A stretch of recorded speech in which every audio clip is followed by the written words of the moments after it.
di luar negeri. Hosted by Kantor Urusan Internasional Universitas Islam Indonesia. Senang rasanya bisa ketemu lagi dengan teman-teman. Ada beberapa nama yang saya recognize dari sering kegiatan yang kita lakukan, sering hadir dan ikut. Selamat datang kembali dan salam kenal untuk teman-teman yang baru datang dan atau baru ikut kegiatan kita sekali ini.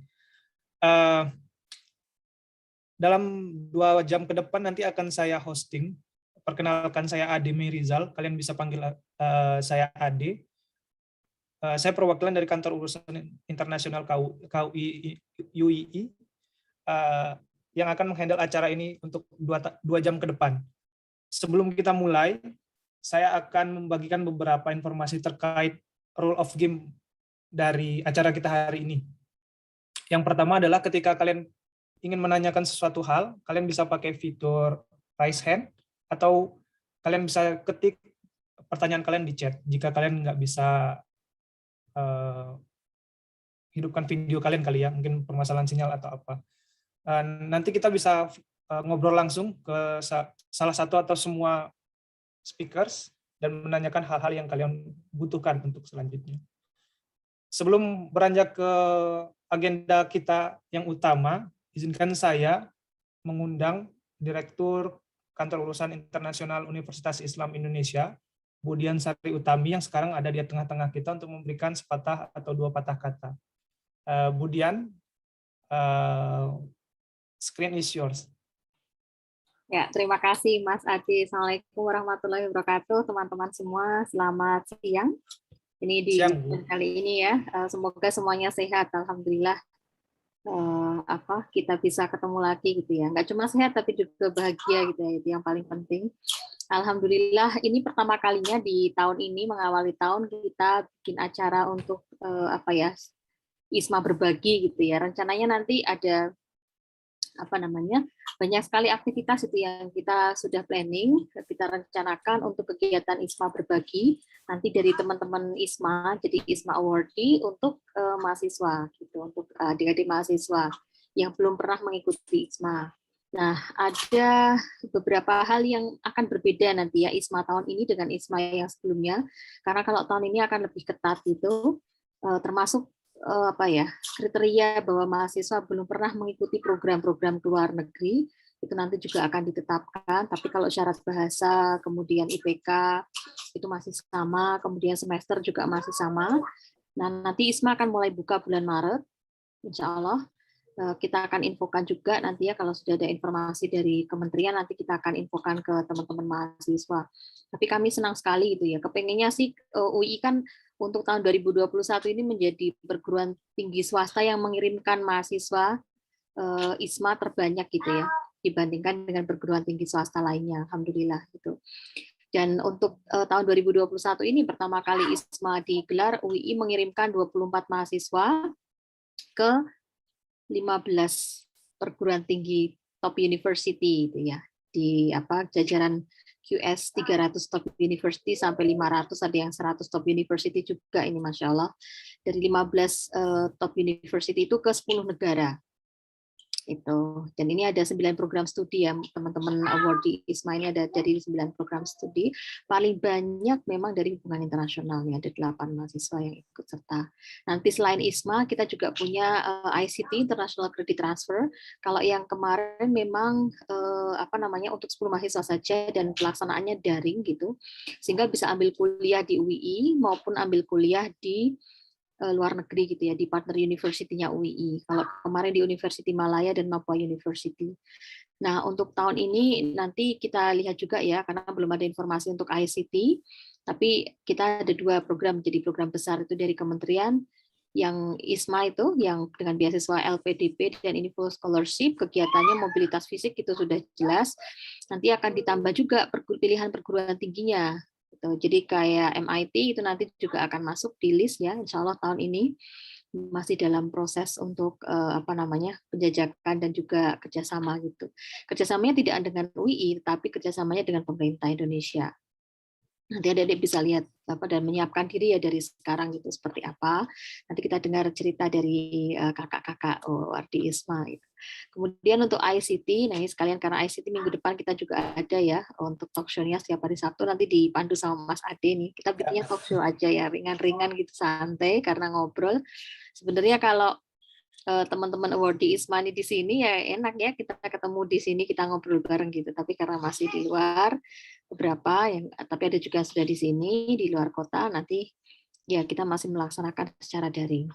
Kemudian yang perlu disiapkan apa, yang utama kan bahasa ya, kemarin itu paling banyak dan paling complicated gitu karena waktunya mendesak, harus punya sertifikat yang betul-betul diakui ya, entah itu IELTS, TOEFL maupun dari Duolingo.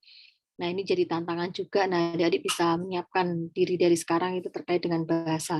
Karena bahasa ini menjadi esensi dalam kita berkomunikasi.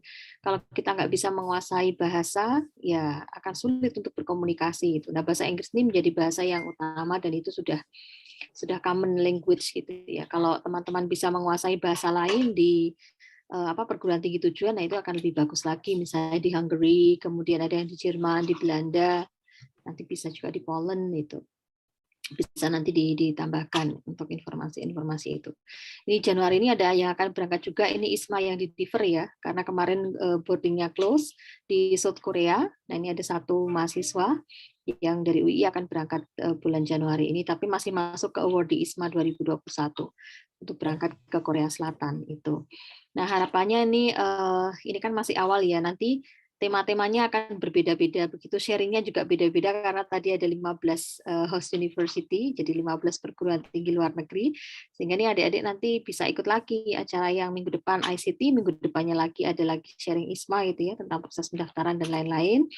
Kemudian kita rencananya mau bikin semacam bootcamp gitu ya, nanti kita lihat animo adik-adik seperti apa, mahasiswa, supaya banyak yang bisa ikut serta gitu. Kalau kemarin dari 72 yang submit, 24 diterima ISMA. Nah, nanti akan ada proses wawancara jelas dan itu lebih ketat gitu ya. Kita alhamdulillah senang sekali bisa ketemu. Nah, ini selamat selamat menikmati begitu ya, belajar dari kakak-kakak ISMA dan juga ISMA berbagi ini, selamat sharing juga kakak-kakak ISMA. Terima kasih sudah berkenan hadir nih di tengah-tengah kesibukan yang lain ya untuk kuliah, terutama nih Mbak Isna ini yang masih di Belanda dan perbedaan waktu yang 6 jam ya sekarang ya. Oke, ya betul. Terima kasih sekali. Have fun and enjoy the talk show. Terima kasih. Assalamualaikum warahmatullahi wabarakatuh.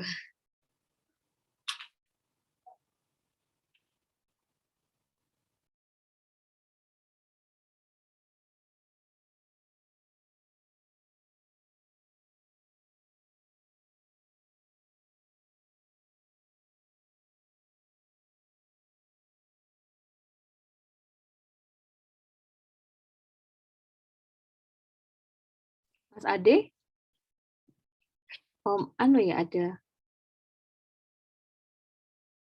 Oh, ini kita lihat di sini banyak ISMA Awardees juga yang hadir ya. Jadi nggak hanya yang jadi speaker juga. Nah, ini untuk koordinator ISMA Awardee 2021 ada Mas Apri di sini. Oke, Mas Ade sudah siap belum, Mas Ade?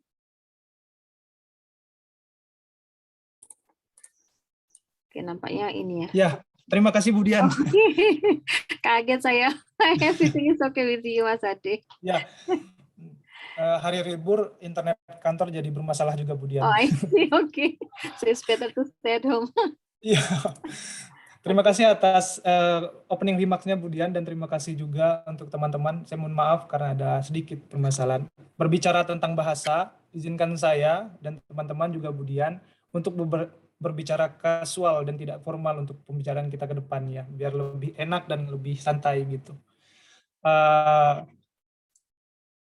Tanpa membuang waktu, akan saya panggilkan teman-teman kita yang jadi narasumber atau speaker hari ini, yaitu yang pertama adalah Adisa Tiara. Adisa Tiara, say hello. Hai. Hai. Halo. Juga ada Nadira Mutia yang sudah di sini. Nadira. Halo semua. Hai Nadira. Nani Septiani. Halo teman-teman semua. Dan yang terakhir ada Isnatani Humayra. Halo teman-teman. Oke, sekarang udah lengkap gitu. Mungkin teman-teman yang nggak tahu, mungkin bisa teman-teman dari pembicara bisa short introduction yourself dan sekarang ada di mana, semester berapa, jurusan apa, ke teman-teman yang hadir sekarang. Silakan, mungkin dari Adisa dulu. Oke, hai semuanya. Aku Adisa Tiara, bisa dipanggil Adisa atau Disa. Saat ini aku sudah kembali ada di Jogja. Terus aku kemarin berangkatnya ke Amerika Serikat, ke University of California, Davis, dan saat aku berangkat ke sana itu aku semester 5, masuk semester 5. Jadi next semester aku akan masuk ke semester 6 gitu. Adisa jurusan apa? Mohon maaf. Aku jurusan pendidikan bahasa Inggris. Pendidikan bahasa Inggris. Cool. Thank you. Nadira, mungkin bisa perkenalkan diri dulu. Halo semua, nama aku Nadira Mutia Supadi, bisa dipanggil Nadira. Dan aku sekarang masih ada di Inggris dan sebenarnya lagi masa ujian sekarang. Dan aku waktu itu keterima di University of Leeds dan aku dari ilmu komunikasi prodi ilmu komunikasi, sorry. Ya, berarti sekarang semester 5 ya? Aku sekarang sebenarnya masuk semester 8. Kemarin aku semester 7. Oh, sebenarnya di UK masih subuh ya? Atau pagi? Jadi sambil sahur ya ini? Iya, benar. Oke. Thank you, Nadira. Nani? Halo teman-teman, kenalin aku Nani Septiani. Aku asalnya dari Hubungan Internasional 2018. Kemarin aku terima award di ISMA 2021 di University of Warsaw, Polandia. Polandia, cool. Lengkap, presisi, dan tepat. Ya, sekarang aku lagi di Jogja. Oh, sekarang udah di Jogja ya? Iya, kemarin baru balik ke Indonesia tanggal 20 Desember. 20 Desember. Karantina dulu 10 hari di Jakarta. Oh, berarti tahun baru di Wisma Atlet? Di karantina. Oh di iya. hotel. Oh, di hotel ya. Oke. Oke, thank you Nani. Isna? Halo Silakan. semuanya, kenalin aku Isnatan Humaira, biasa dipanggil Isna. Aku dari jurusan Arsitektur International Program angkatan 2018 dan saat diterima di Indonesia International Student Mobility Award itu aku keterima di University of Twente di Netherlands dan saat itu masuk ke semester 7. Dan sekarang posisinya masih di Belanda dan bakal kembali ke Indonesia bulan Februari nanti. Februari nanti. Cool. Terima kasih short introduction-nya teman-teman. Kita langsung ke pembahasan biar teman-teman yang sudah hadir bisa mendengar sedikit pengalaman kalian tentang, aku tahu nih, banyak mahasiswa sekarang tuh mengidam-idamkan kuliah ke luar negeri kan. Tentu juga ada dream country-nya. Aku pengen ke sini, aku pengen ke sini, aku pengen ke universitas ini, aku pengen ke universitas itu. Nah, pertanyaan yang mau aku mulai untuk pembicaraan kita adalah, bagaimana ketika pertama kali tiba di negara tujuan yang kalian daftarkan? Apakah kalian menyambutnya dengan sambil kayang dan salto, atau pargoy, atau gimana? Mungkin Isna bisa mulai? Iya, waktu pertama kali datang ke Netherlands itu sebenarnya dari awal, dari sebelum berangkat pun aku kayak udah excited banget karena nggak kebayang gitu. Jadi waktu itu lagi COVID yang parah banget dan di rumah terus. Nah, kemudian dapat informasi tentang program ISMA ini, terus nyoba-nyoba iseng apply, taunya keterima. Itu kayak Iseng-iseng ya? Iya, posisi yang bersyukur dan juga kayak apa ya, bersyukur dan gak nyangka juga. Terus mendekati beberapa minggu sebelum berangkat, itu kayak masih yang nggak percaya. Dan pas pertama kali mendarat di Belanda, itu kayak yang speechless, banyak nyebut, Masya Allah, kayak aku excited banget sama apa yang menungguku di negara ini, sama pengalaman-pengalaman yang baru, juga orang-orang yang baru, karena saat pertama kali bertemu sama di ISMA Netherlands lainnya di airport, itu kayak orang-orangnya sangat welcome dan semuanya kayak apa yang membuat kita sangat ini terpicu gitu loh. Termotivasi lebih ya? Excited, ya. Excited banget ya? Cool, Dan- keren banget, Isna. Mungkin Nani, pengalaman pertama kali sampai di negara tujuan. Oh, iya. Maksudnya kalau Nani kan di Poland, apakah di Hmm. Poland adalah memang your dream country atau adalah ini pilihan kedua atau yang penting berangkat deh atau gimana? Oke, kemarin aku pilih Poland karena pertama kali ngelihat itu mata kuliahnya dulu, Mas. Kebetulan waktu di University of Warsaw itu kan mata kuliahnya banyak mata kuliah HI. Jadi ya udah iseng-iseng kan daftar. Kebetulan kemarin prodi HI aku kayak ngeluarin info kalau misalkan ada beasiswa nih dari Kemendikbud RI. Dan itu disebarin kan itu.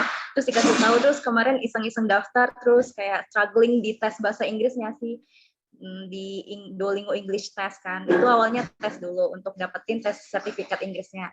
Terus ya udah ngelihat skornya juga udah tercukupi nih untuk daftar ISMA, jadi ya udah iseng-iseng daftar langsung.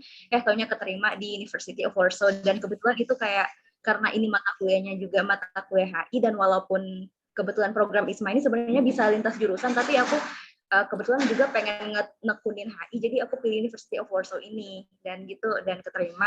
Terus sampailah di Poland itu sempat kayak kalau misalkan ditanya shock culture atau enggaknya, itu lebih ke enggak ya, karena aku di sana kayak lebih enjoy aja, kayak ngerasa di Indonesia cuman kayak lebih ke shock weather-nya doang sih, kayak musimnya di sana, karena pas sampai awal pertama kali di Poland itu kok ngerasa dingin banget, gila di Polandia gitu kan. Nah, baru pertama kali di Eropa kayak ngerasa dingin banget, beda di negara tropis kayak Indonesia ataupun negara-negara di Asia Tenggara lainnya kayak gitu. Berarti dua pertanyaan ini, dua jawaban dari speakers ini mostly iseng ya mendaftarnya nanti. Bener banget. Dan lulus. Kerennya lulus karena iseng gitu. Tapi keren banget untuk Nani dan Isna. Mungkin Adisa, Tiara? Gimana? Pertama kali ini American Dreams ya. America has always been my dream sih dari kecil sebenarnya. Cool. Jadi when I was 13, itu orang tua aku pergi business trip ke LA, ke Los Angeles, dan saat itu aku langsung yang kepengen banget gitu ke Amerika dan pengen ke LA gitu. Tapi pas SMA aku sempat pengen daftar untuk cultural exchange study juga ke US, tapi nggak dapet gitu. Terus kemudian baru bisa kesampaian tuh sekarang gitu, begitu sudah kuliah, dan awal taunya bahwa ada program ISMA ini aku tahu dari dosen pembimbing akademik aku gitu. Waktu itu di-share di grup DPA, and then pas aku tahu aku langsung cepet-cepet daftar gitu. Aku juga waktu itu aku bahkan nggak izin sama orang tua aku dulu karena I know that they're going to let me apply anyway gitu. Terus jadi waktu itu apply, dan alhamdulillah diterima, dan begitu sudah sampai di sana, karena pretty much since I was in my childhood years, aku sudah terekspos dengan Western culture, dan orang tua aku raised me with Disney movies. Jadi aku juga udah ngeh lah, oh begini culture-nya Barat tuh seperti apa sih gitu. Jadi begitu di sana, I came very prepared. Kayak misalkan bidet di sana mereka they don't use bidet, Western they don't use bidet, tapi aku udah come prepared. Aku bawa my own portable bidet, dan aku senang banget di sana gitu. Begitu sampai, I feel very happy sih. Very happy. That's the key point is very happy. Yeah. Ya karena itu mungkin negara impian kamu dari kecil kan, jadi kesampaian True. sekarang. Ya, cool. Nadira, kita mau dengar cerita kamu. UK is major country to study, right? Nowadays. Gimana menurutmu? To be fair, it's not really like my major country. I would say like Europe. But aku emang udah dream banget, udah pengen kayak sekolah di Europe. Tapi kayak aku nggak punya specific country yang aku pingin. Dan kebetulan Inggris dan terutama Leeds itu punya courses yang aku pingin. Jadi makanya aku daftar ke Leeds. Dan pretty much the same. Kayak pasti awal-awal excited banget, dan mungkin perbedaannya dari Isna, pas Isna nyampe ke Belanda, masih excited. Kalau aku mungkin karena kayak it's been like a year nggak aktif, aku udah kayak nenek-nenek gitu, kayak aduh capek banget semua. Udah capek banget, udah pengen kayak udah ke hotel aja tidur gitu. Dan aku harus quarantine selama 10 hari, jadi 10 hari. Yeah, it's a big challenge, all that. I like it. Mostly you are very excited, ya. ketika sampai di negara tujuan kalian. Nah, aku pengen ngobrolin tentang universitas. Kan kalian tidak tinggal sebagai citizen of that country, tapi sebagai student Indonesia yang belajar di universitas itu. Nah, aku mau tahu pengalaman kalian ketika pertama kali nih di universitas. Apakah kalian tiba-tiba kayak di Indonesia, tiba-tiba paginya harus cari kantin untuk makan nasi kuning atau nasi balap, atau kalian mencoba bersosialisasi dengan tendik atau academic staff di sana? Gimana tuh ceritanya ketika pertama kali engage sama pihak universitas? Mungkin Adisa Tiara dulu, from America, United States of America. Waktu aku ketemu sama orang-orang dari my university, dari UC Davis, waktu itu adalah orientation day. Jadi mereka ada orientation day 2 hari gitu. Aku pertama kali ketemu sama IO di sana itu pas orientation day 1 gitu. Ketemu secara langsung, secara offline. Tapi karena kita di US itu kemarin COVID-nya udah rendah ya gitu pas kita datang ke sana. Jadi kita nggak perlu karantina sama sekali. And it was summer, so it was really fun gitu. Begitu turun dari pesawat, terus kita langsung bisa ketemu sama host family, terus besok beberapa hari kemudian kita dapat sepeda gitu kan, because it was a bike town. And then pas hari Seninnya kita masuk orientation day, semuanya welcome banget sama anak-anak Indonesia. Dan turns out ternyata anak-anak Indonesia ini pertama kali yang masuk jadi student exchange di Amerika gitu, di UC Davis maksudnya. UC Davis, memang ada anak-anak Indonesia lainnya, tapi mereka yang ya seperti biasa gitu, anak-anak reguler UC Davis gitu. Tapi kalau kita datang dalam program yang difasilitasi oleh pemerintah gitu, it's their first time as well gitu, nge-host anak-anak dari Indo. Berarti memang welcome banget ya untuk teman-teman pelajar-pelajar dari Indonesia ya. Welcome banget. Kita di sana langsung dikasih kayak there's so many foods, kayak dibilang ini anak-anak Indonesia cobain ini gitu. Wow. Terus kita dikasih free breakfast dari si UC Davis-nya. Abis itu dikenalin satu-satu sama staff-nya mereka, dikenalin juga sama anak-anak Amerika dan anak-anak scholarship lainnya gitu. Keren. Menarik. Kalau Nani gimana?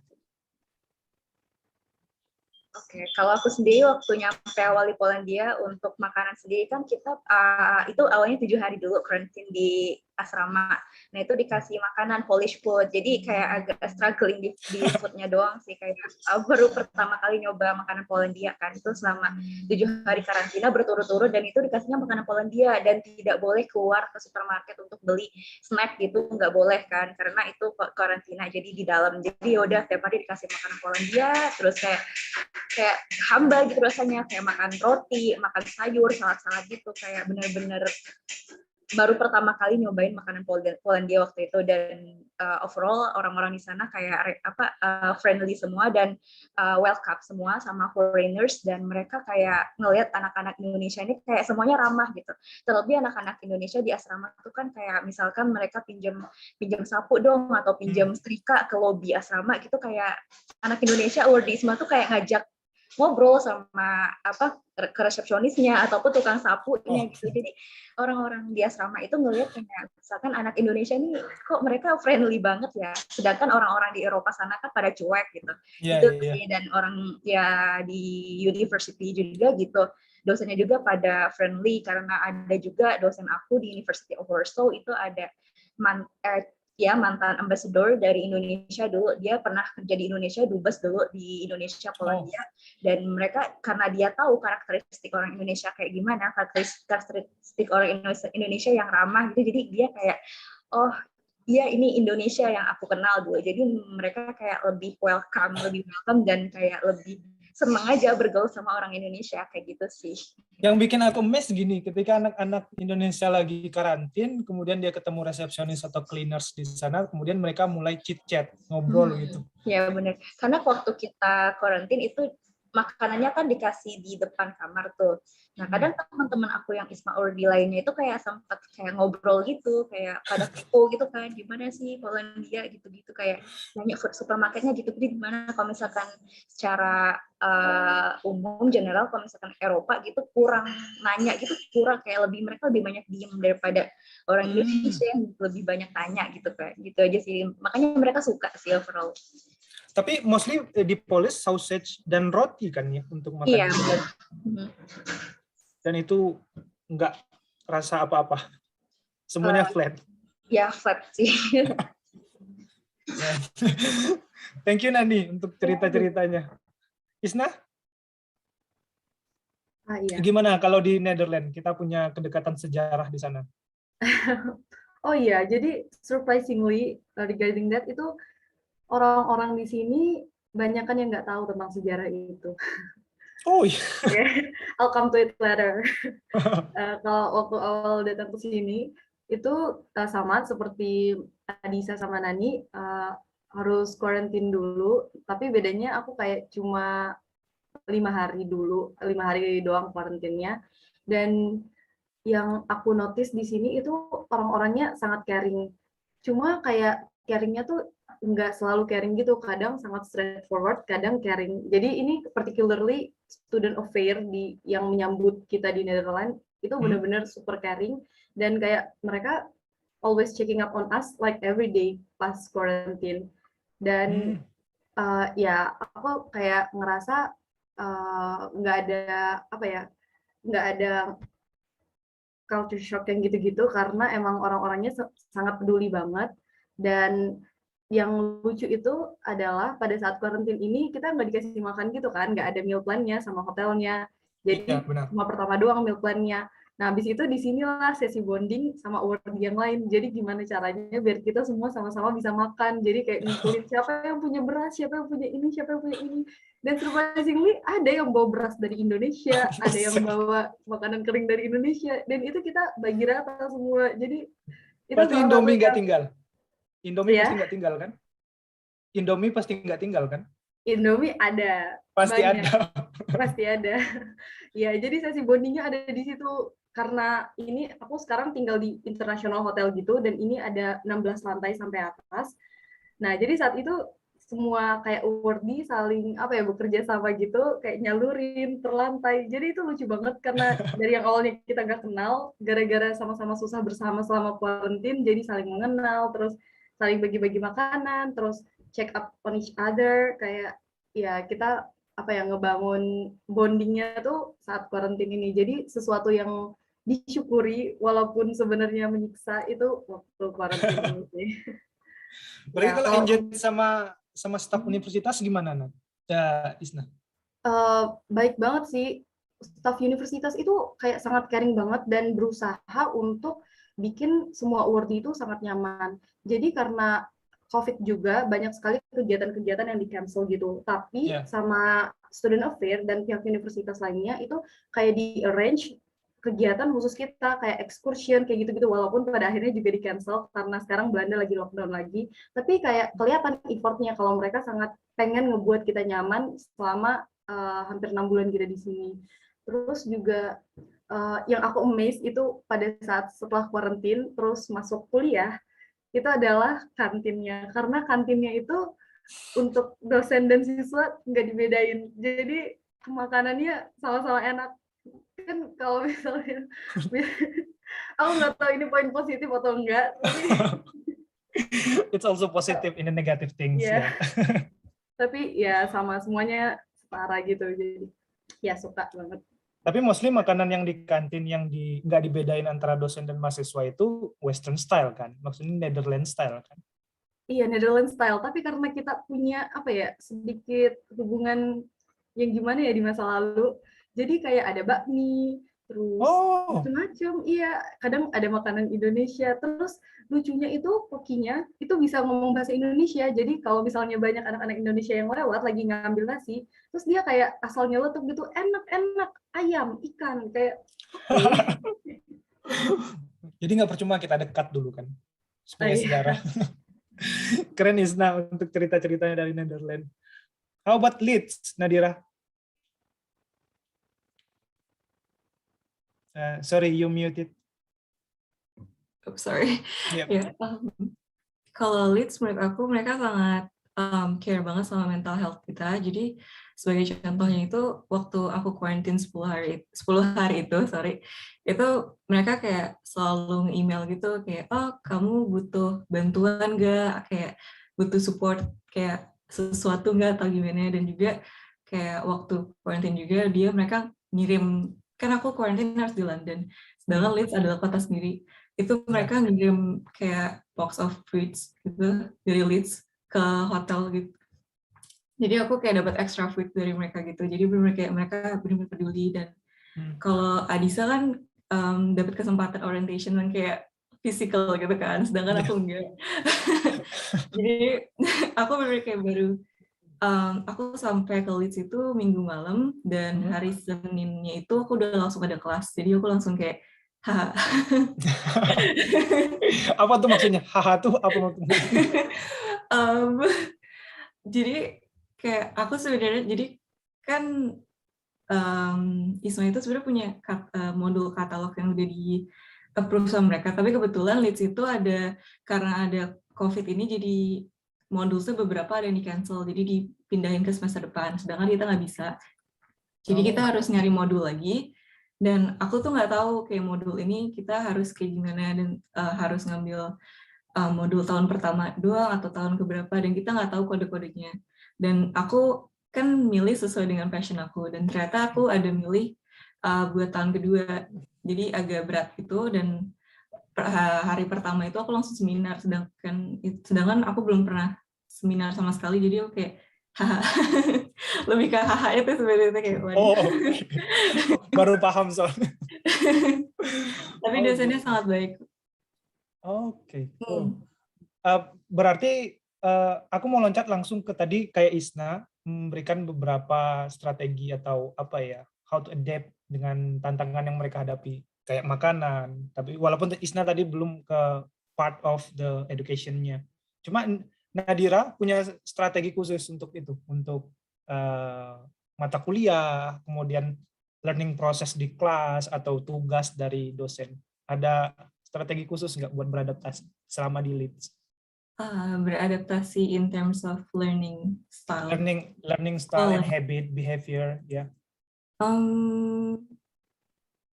would say nggak banyak berubah menurut aku ya.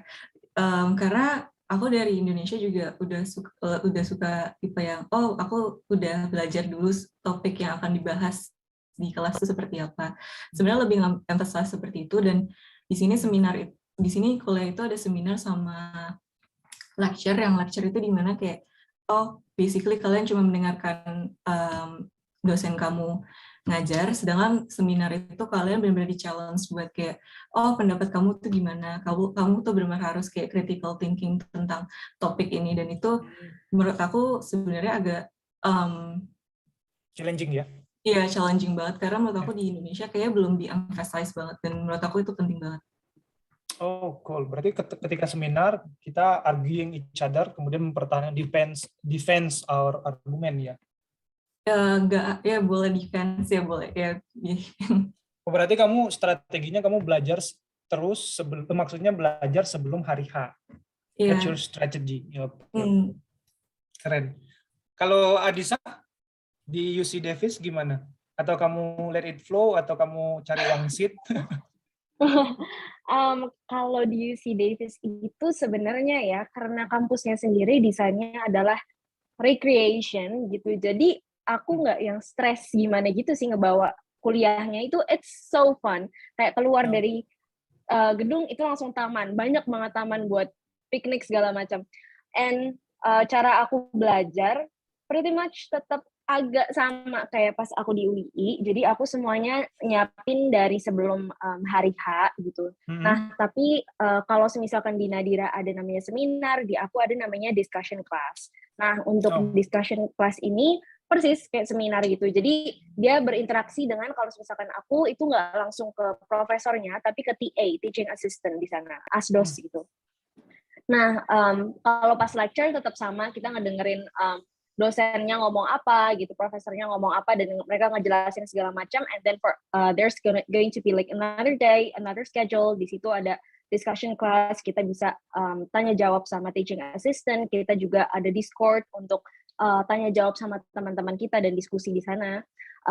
Terus iya sih kayak gitu. Kalau misalkan untuk midterms itu aku juga biasanya sama teman-temanku belajar kira-kira kayak misal midterms-nya hari Senin, kita hari Jumat atau hari Kamisnya kita ketemu bikin study group gitu, belajar di library atau 24-hour study room kayak gitu. Berarti study group it's really important kalau kita study in America.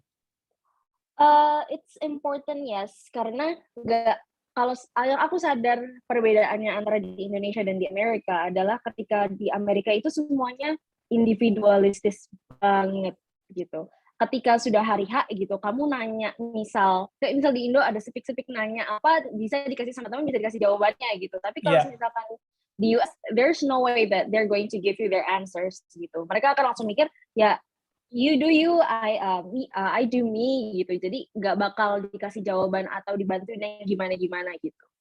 Oke. Itu highlight-nya adalah kerja kelompok sebelum itu penting banget ya.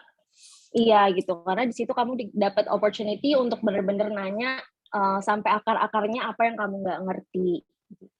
Oke. Kalau di Poland gimana, Nani? Untuk di Poland sendiri sih, to be honest, kalau misalkan belajar lecture di sana tuh mereka lebih santai. Tapi santainya di sini, mereka dosen-dosen di sana nge-lecturing, terus kita cuma ngedengerin doang, tapi mereka orangnya lebih kritis dan lebih perfeksionis dosen-dosennya.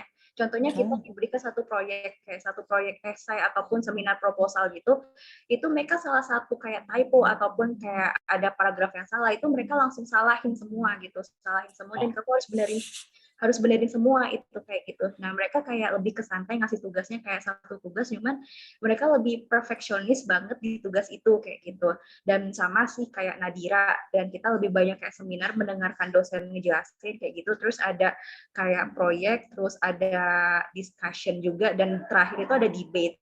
Dan debate kita gitu belajar sama kayak debate sama international students juga, kayak lebih kan di international students tuh di kelasnya itu dari beragam macam negara. Kebetulan kita tuh sekelasnya sama anak-anak yang beasiswa Erasmus. Nah, karena dari beasiswa Erasmus itu nggak hanya Poland doang kan anak-anak di sana. Jadi beragam macam dari Eropa gitu. Jadi kita kayak kemarin tuh debate-nya lebih ke perspektif dari negara sendiri. Jadi lebih enak gitu loh, kayak ternyata negara ini perspektifnya gini, Indonesia gini, negara yang Itali, Prancis kayak gini, gitu-gitu sih lebih enaknya, kayak lebih nilai plusnya kalau misalkan kita belajar di luar negeri, kita bakal tahu perspektif dari negara-negara lain tuh kayak gimana. Kalau misalkan beda kan kita belajar di dalam negeri, kita hanya bisa tahu kalau perspektif Indonesia kayak gini doang, dan kita bakal tahu kayak pemikiran orang luar tuh kayak gimana kayak gitu. Dan gitu sih yang lebih nilai plusnya. Dan overall kalau misalkan yang lain-lainnya itu cara ngajarnya sih sama, kayak dosen-dosennya kayak lebih menjelaskan, terus kasih tugas dan ujian. Kayak kemarin ujiannya final testnya itu menurut aku kayak gampang sih, kayak lebih ke dia pilgan gitu. Namun dia pilgannya hanya dia kasih satu kesempatan doang. Nah, itu nilai kamu, dan selebihnya nilainya itu dari nilai yang proyek tadi, kayak nilai yang banyak revisi tadi. Dia lebih perfeksionis orangnya kayak gitu kalau dosen di sana sih. Oke. Teman-teman, for your information, pilgan itu pilihan ganda ya? Iya, bener banget. Oke, pilihan ganda. Aku takut salah. Multiple choice, ya. Tapi Nani di Warsaw melakukan, maksudnya bikin studi group kayak yang Adisa lakukan di Amerika. Apa di Warsaw melakukan itu juga untuk learning strateginya? Bikin grup strategy. Belajar, iya. Okay. Maksudnya bikin. Kalau dari aku sendiri sih learning strateginya kayak aku lebih banyak riset di itu. Kebetulan kalau di University of Warsaw tuh dia ada website yang khusus, dia isinya kayak e-book gitu. Nah, jadi aku kalau misalkan sebelum belajar ataupun ada revisi dari dosen, aku baca terlebih dahulu e-book itu, baru aku koreksi bagian aku yang salahnya gimana sih. Nah, aku dari kayak 3 hari, 5 hari, aku selalu ulas tugas aku mulu kayak gitu, kayak bakal cari tahu salahnya gimana sih, kok bisa salah gitu, kayak lebih penasaran aja sih anaknya kayak gitu, dan lebih banyak baca aja lebih itu. Kalau misalkan kita udah tahu, kayak lebih banyak baca terkait materi yang dikasih dosen, insya Allah ntar di kelasnya kita bakal itu, kalau misalkan, soalnya kalau di kelas tuh dosennya sering random gitu, nunjuk-nunjuk gitu kan, kayak iya kayak nanya-nanya gitu. Ya udah, jadi kalau misalkan jadi kayak kalau misalkan kita udah baca terlebih dahulu sebelum masuk kelas, kita bakal tahu sendiri itu jawabannya apa. Jadi aku strategi learning-nya itu kayak lebih banyak baca sih sebelum masuk kelas, ataupun kayak misalkan kita ada revisi-revisi, kita harus cari tahu dulu celah salah kita tuh di mana kayak gitu.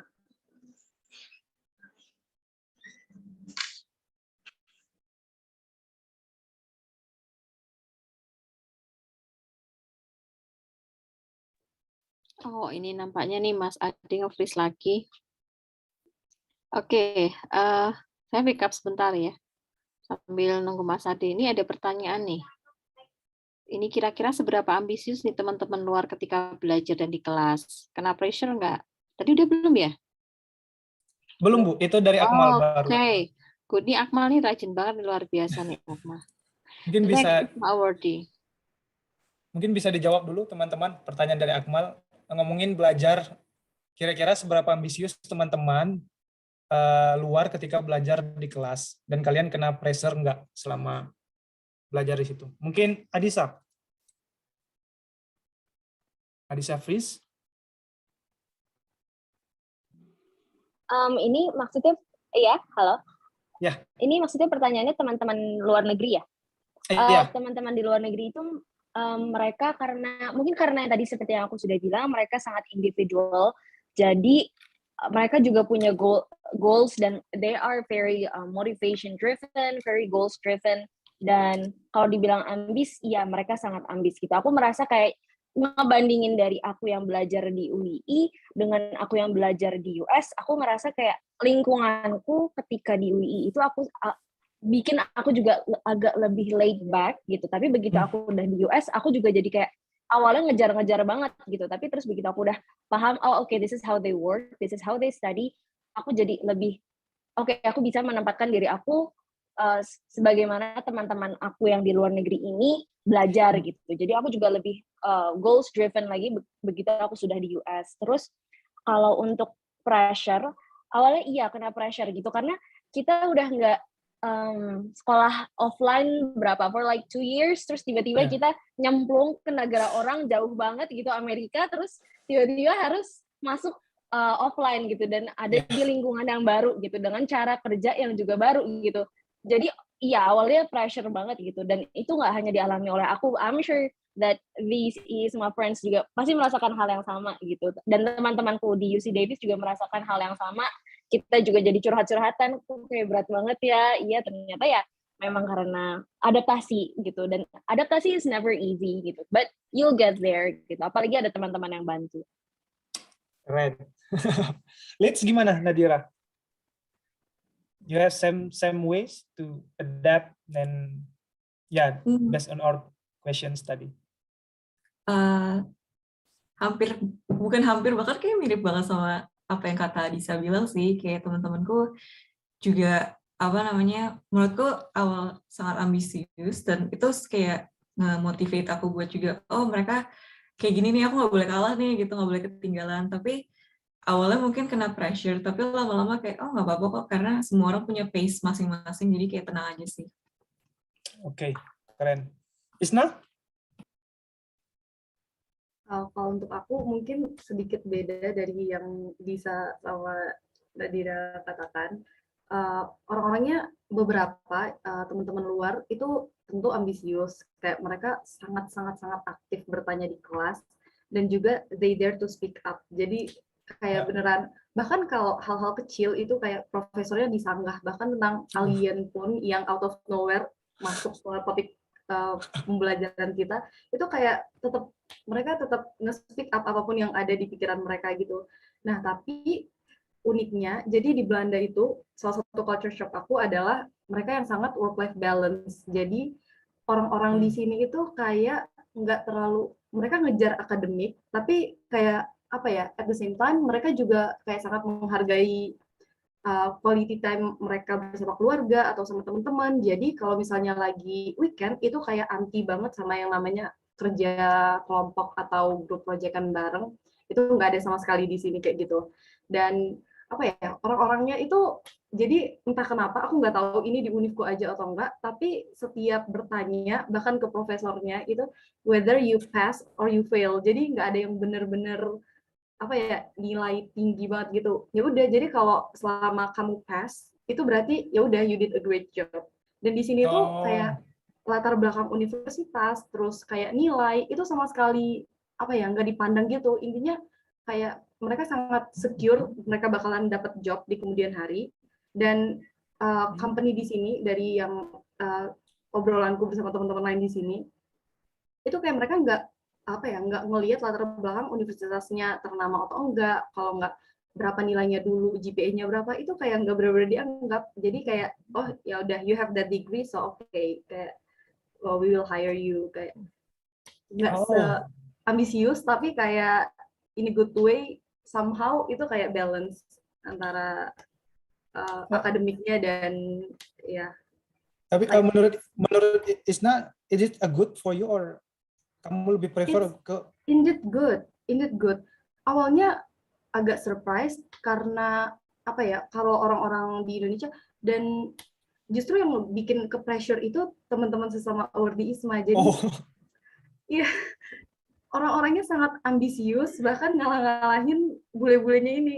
Nah, jadi kayak mungkin bisa lebih ngelihat kalau misalnya culture di Indo tuh sangat apa ya, sangat orang-orang yang sangat overachieving, terus orang-orang ya pokoknya that hustling culture itu ada banget di Indo tuh, bisa kelihatan di sini karena di sini benar-benar orangnya super santuy tapi tetap being responsible sama tugas-tugasnya. Aku suka sih di sini personally, kayak wow. Kayaknya cocok banget deh sama aku, soalnya aku setuju sama gaya itu. Kalau di Warsaw gimana, Nani?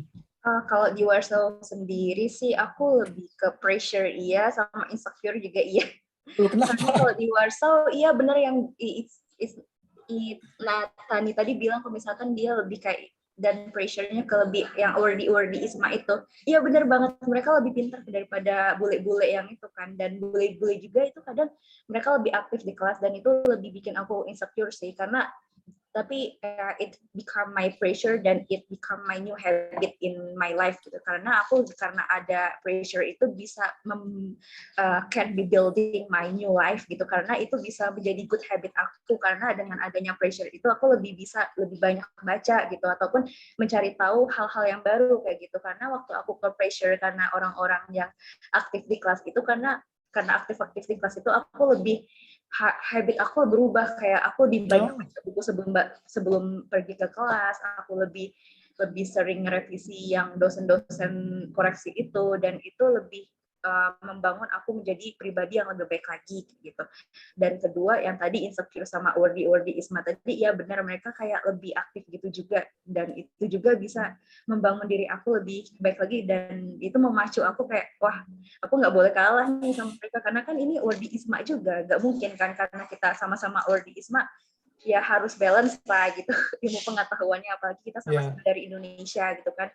Dan aku mikir karena aku dari UI juga, aku harus bikin nama UI keren juga dong, kayak mereka mandang wah anak UI juga pinter gitu. Jadi aku dari situ aku kayak lebih itu sih, lebih nge-building kayak gimana sih biar aku bisa dilihat orang-orang tuh kayak lebih bersinar lah, apalagi orang-orang international students di kelas kan gitu. Nah dari situ aku lebih banyak baca buku, baca artikel, dan kadang ya kayak misalkan dosen melontarin pertanyaan, ya aku jawab gitu. Pokoknya aku harus gitu, kayak aku emang udah nge-challenge di diri aku kalau misalkan aku harus kayak jawab pertanyaan tuh dosen, kayak kalau misalkan nggak bisa ya masa kamu kalah sih sama international student, kayak itu tuh ilmu pengetahuan umum loh, kayak kita sama-sama anak HI, kayak itu tuh isu-isu internasional, kayak masa sih kamu nggak tahu isu-isu kayak gitu kan, ya kamu harus tahu dong, ya kayak gitu sih, kayak itu lebih nge-building new habit aku, kayak ya it's good for me gitu. Nah, ini teman-teman, Nani adalah salah satu orang yang bisa memanage ketakutannya di jalan yang benar gitu. Ketika dia takut, dia insecure, dia challenge diri dia untuk more develop yourself. dan itu bagus dan harus dipilih oleh teman-teman sekarang yang lagi study di Yogyakarta atau di UI. Interesting, terima kasih Nani. Kita ada yang raise hand. Pertanyaan yang di kolom chat nanti dulu ya setelah Sophia, karena kita pengen dengar langsung pertanyaan dari Sophia. Sophia silahkan. Oke, terima kasih Mas Ade. Sebelumnya mohon maaf belum bisa on cam. Nggak usah minta Terus- maaf. Ya, salam kenal buat kakak-kakak semuanya yang sangat-sangat memotivasi saya hari ini. Gini Kak, untuk menuju ke masing-masing universitas yang kakak-kakak tadi udah jelasin, pasti kan itu nggak mudah kayak gitu. Apa sih persiapan yang perlu mungkin yang lebih kayak harus ditekankan kayak gitu untuk menembus universitas-universitas yang kakak-kakak sedang ampu ini kayak gitu, tipsnya kayak gitu biar kita yang mau pengen tuh kayak nyiapin kayak gitu, oh kita harus nyiapin ini kayak gitu. Terima kasih Kak. Oke, terima kasih Sophia. For your information, nanti untuk teknis kita akan bahas di minggu ketiga bulan ini untuk teknik ISMA. Jadi pantengin terus. Cuma untuk pengalaman atau mungkin kesiapan mental atau strategi mungkin bisa dibahas untuk menjawab pertanyaan Sophia ya teman-teman. Tapi mohon maaf untuk teknis dan segala hal kita simpan untuk minggu ketiga nanti. Stay tune Sophia. Mungkin Leeds, dari Leeds mungkin Nadira silakan. Kaget, langsung kaget aku duluan. Waduh. Strategi untuk persiapannya ya. Kalau aku sih, I would say lebih ke IELTS mungkin, atau apapun yang kayak English proficiency yang kalian bakal pilih. Kalau aku personally waktu itu, aku belajar dari YouTube sih. Oh. Iya, aku belajar dari YouTube dan itu aku kayak kalau nggak salah IELTS aku keluar tuh sehari sebelum penutupan. Jadi mungkin supaya nggak deg-degan udah persiapan sebelumnya karena kan ini kan tahun pertama ya. Jadi kayak aku nggak nyangka bakal ada kesempatan ini kan. Jadi aku nggak persiapin sama sekali. Jadi mungkin strateginya persiapin English proficiency yang kalian akan pilih sih. Oke, Nadira. Dari Isna? Oke, karena yang teknis ya bakal dibahas nanti, mungkin cuma preparation yang dibutuhin itu apa. Benar katanya Nadira tadi, itu siapin untuk tes bahasa Inggris, karena itu salah satu syarat yang penting banget untuk bisa diterima ISMA. Terus kemudian mungkin motivasi yang kuat gitu ya. Dan willing to learn their culture. Negara yang pengen dituju dan univ yang pengen dituju, itu coba pelajari dulu kayak gimana sih budayanya. Kayak contohnya di aku itu orang-orangnya sangat straightforward dan mereka sangat direct gitu. Jadi nanti kalau di sini jangan tersinggung kalau misalnya orang nggak bener-bener kayak ngejawab singkat-singkat kayak gitu-gitu. Nah itu jangan diambil ke hati. Nah mungkin belajar kayak culture-nya, terus try to be open with everything. Nah juga I would say ya itu aja sih, nyiapin informasi, terus cari tahu informasi sebanyak-banyaknya, terus sama satu lagi pas ngebuat esai itu usahain kalian punya orang untuk nge-proofread esainya. Jadi usahain ya jangan keluarga atau siapapun yang dekat karena itu potentially bakalan bias gitu ke esai kalian.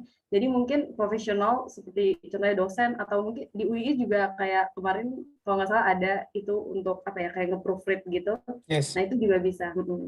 Jadi ya English proficiency, motivasi, dan untuk esai. Kayaknya 3 itu sih. Terima kasih Isna. Adisa, silakan. I would say conversational English. Karena itu penting banget. Kamu bakal ngobrol dengan orang-orang di luar negeri itu dengan bahasa Inggris gitu, bukan bahasa Indonesia. Dan pas lecture juga mostly akan digunakan dalam bahasa Inggris ya. Kalau misalkan universitas tujuan kamu non-native speaker yang English, aku nggak tahu apakah ada yang pakai bahasa di sana gitu. Tapi untuk di Amerika sendiri tuh semuanya jelas in English gitu. Jadi pas interview itu juga akan pakai bahasa Inggris, interview ISMA gitu. So you guys need to get that. Gitu. Bisa cari partner untuk ngobrol bahasa Inggris sih kalau saran aku. Oke, saran dari Adisa adalah mencari partner bahasa Inggris dan improve your English karena itu sangat bermanfaat nanti untuk ujian atau komunikasi. Nani gimana? Kalau aku sebelum mendaftar, aku kan waktu kita pertama kali daftar ISMA tuh dikasih tahu dulu kan list-list university-nya gitu.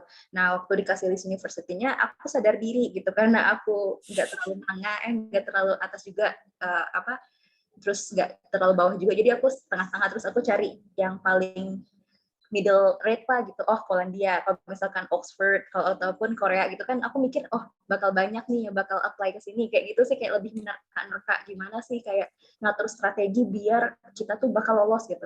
Ya udah aku pilih, karena aku pengen ke Eropa, aku pilih Polandia, dan aku pilih Red University-nya yang nggak tinggi enggak, yang nggak bawah juga enggak, jadi tengah-tengah gitu. Jadi atur sesuai strategi kamu yang kamu miliki, yang ilmu yang kamu miliki, ataupun lebih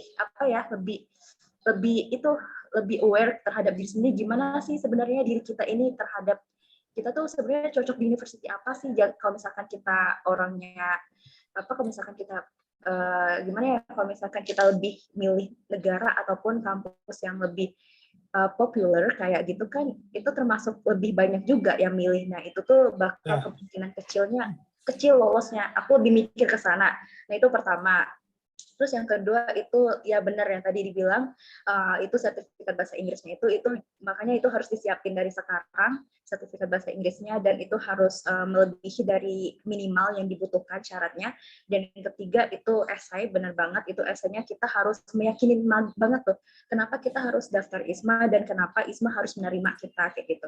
Dan kita di situ harus menyampaikan sedetail-detailnya kemampuan kita gimana, vision kita di mana, dan kita harus menyampaikan juga kayak keunggulan apa sih yang kita miliki. Dan kebetulan kemarin kan waktu saya daftar ISMA, itu sertifikat-sertifikat yang kita miliki itu di-apply semua, dimasukin semua. Nah, kalau teman-teman untuk awardee 2022 nanti itu mulai dari sekarang juga bisa, itu step by step itu untuk mengumpulkan sertifikat-sertifikat, entah itu sertifikat lomba ataupun sertifikat sebagai mahasiswa aktif ataupun apalah gitu. Nah, itu bakal di-apply ke website ISMA, nanti itu bakal berguna banget sih, useful banget itu nanti. Itu sih ketiga itu.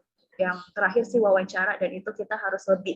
Dan di wawancara itu kita harus kayak jangan sampai esai kita tuh lebih bagus daripada wawancara. Nanti kalau misalkan di wawancara kita terbantah-bantah gitu, ntar si panitianya lah, kok ini pas wawancara kok nggak sesuai sama esainya kayak gitu. Dan makanya itu kita harus refleksikan esai apa yang kita buat di esai sesuai dengan kita lontarkan pas di wawancara kayak gitu. Oke, terima kasih Nani. Mungkin menjawab pertanyaan Sophia ya. Jadi yang paling penting adalah early bird catch the worm. Kemudian juga persiapkan semua hal sedini mungkin. Kemudian Nani itu kalau yang disampaikan dari Nani tadi adalah to be realistis aja. Di mana kemampuan kita suitable-nya di mana, itu yang diambil. Jangan ketinggian atau jangan kerendahan. Jadi pintar-pintar mengelola keinginan kalau bahasaku ya gitu. Terima kasih teman-teman, semoga menjawab Sophie untuk pertanyaan. Untuk teman-teman yang mau bertanya bisa langsung raise hand, kemudian bisa langsung tanyakan ke pembicara-pembicara kita sekarang. Ini ada dari Karyana Rahma. Ini lebih ke Isna sih pertanyaannya. Apakah ngambil matkul arsitektur di sana? Kalau iya, gimana pembelajaran studio? Dapat nggak sih pelajaran studio di sana? Isna, silakan. Oh ya, akan aku jawab. Jadi di sini sebenarnya waktu salah satu konsiderasi aku kenapa milih Twente, karena pada saat itu mata kuliah yang ditawarin tuh ada yang berhubungan sama urban planning gitu. Jadi nama mata kuliahnya tentang smart city dan ways to make city smarter. Tapi unfortunately ternyata semua mata kuliah pilihan yang pada awalnya di offer ke para awardee itu ternyata kuotanya udah full semua, karena waktu itu daftar ISMA nih kayak timeline-nya agak sedikit lambat gitu daripada seharusnya penerimaan University of Twente. Nah, oleh karena itu semuanya kayak dipindah. Jadi seluruh awardee itu dipindah ke mata kuliah Geographic Information Science sama Earth Observation yang nggak relate ke arsitektur. Nah, terus gimana studionya? Nah, kebijakan dari Departemen Arsitektur itu kita disuruh ngambil kayak mata kuliah portofolio sebagai pengganti studio. Jadi kayak bebannya setengah dari beban studio, yang itu nanti bakalan di-convert buat nilai studionya. Jadi sebenarnya untuk di sini itu nggak ada belajar tentang arsitekturnya, dan kayak tergantung kebijakan departemen, dan mungkin bakal apa ya, kalau ada perubahan di tahun depan mungkin nggak kayak gini, tapi kalau di tahunku itu aku ngerjain portofolio, dan itu di UII, dari UII, bukan dari sini, kayak gitu. Oke.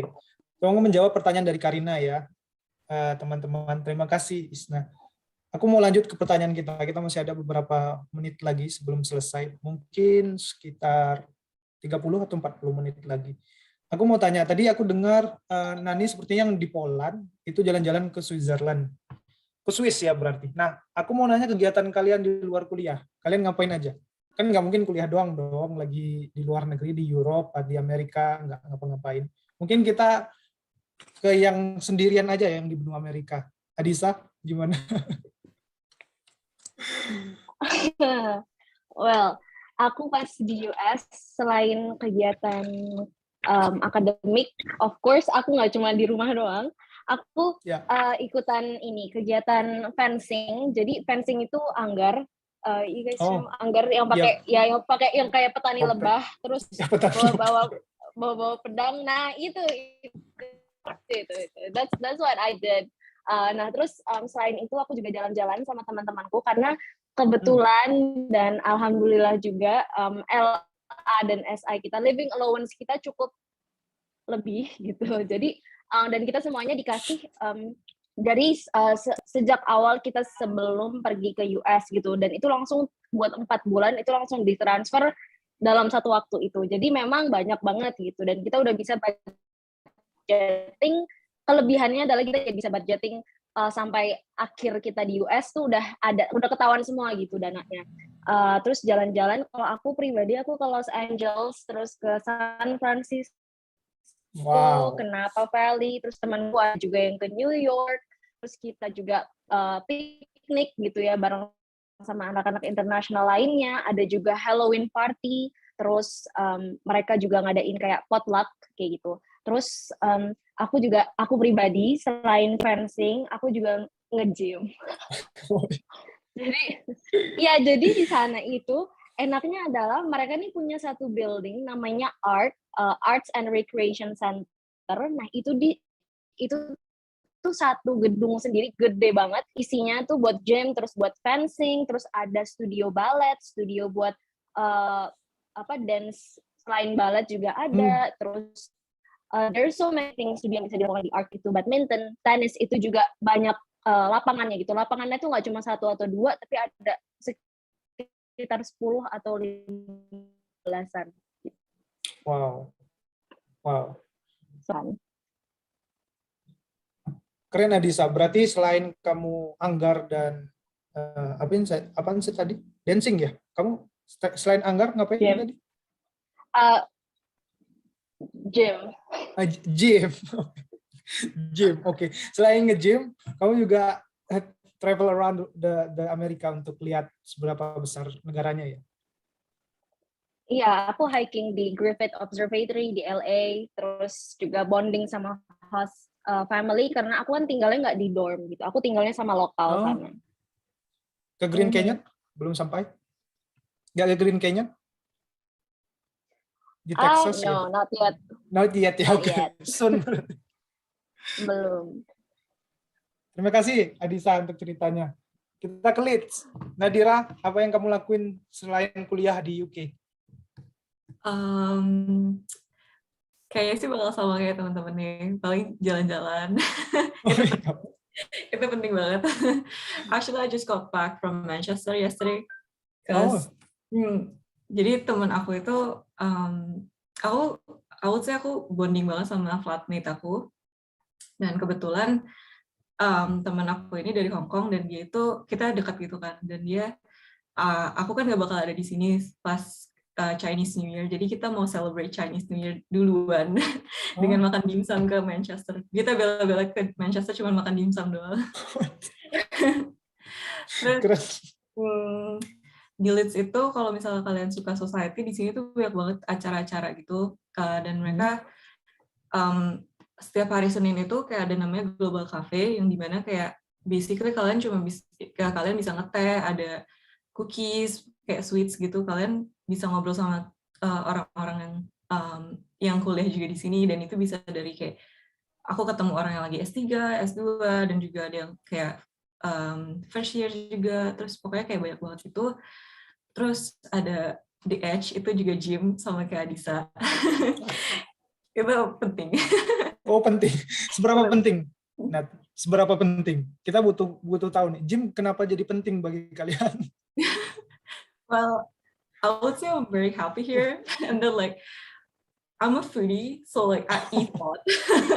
So like gym is important. Oke. Itu yang kami mau, maksudnya kami butuh itu gitu. Kalau tadi kan ngambang kenapa Adisa dan Nadira melakukan gym, mungkin work life balance atau apa, ternyata ada faktor lain kan. Okay. Ada lagi Nadira? Mungkin teman-teman lain bisa jawab. Tapi banyak, tenang aja. Banyak kegiatan ya di sana selain kuliah. Jadi teman-teman yang harus di spotlight adalah banyak kegiatan selain kuliah selama IISMA. Di Warsaw gimana Nani? Kalau aku lebih banyak explore cake kayaknya, explore cake di Poland. Kayak aku ngerasa kayak cheesecake di Poland tuh enak-enak banget, sama kayak aku lebih itu karena aku susah banget nemuin makanan-makanan Asia di Poland. Jadi aku kemarin tuh kayak lebih banyak too much time with PPI Polandia sama kakak-kakak PPI Polandia, kayak kita lebih cari makanan-makanan Asia yang enak tuh di mana sih, dan kebetulan kan mereka lebih lama ya di Polandia, jadi aku di situ kayak lebih nanya-nanya informasi terkait makanan di sana di mana kayak gitu, ataupun tempat fashion store gitu di Polandia itu di mana gitu kan. Jadi kita lebih ekspor belanja di sana kayak gitu di Polandia, karena aku lebih di Polandia kayak ngerasa, apalagi waktu kemarin musim salju dingin banget kan, jadi aku lebih stay di Polandia dan lebih banyak mainnya sama anak-anak PPI Polandia sih kayak gitu. Berarti di dalam Poland aja, maksudnya di Warsaw ya? Bener. Teman-teman yang lain juga ada kok ekspor ke luar juga kan. Cuman karena aku pikir kayak lebih Celsius, kayak berapa -5 Celsius gitu, dan anak-anak PPI juga kemarin kayak lebih ngajakin aku keluar kayak main di Polandia, di Warsaw, keliling-keliling gitu. Jadi aku kayak lebih sama anak PPI sih.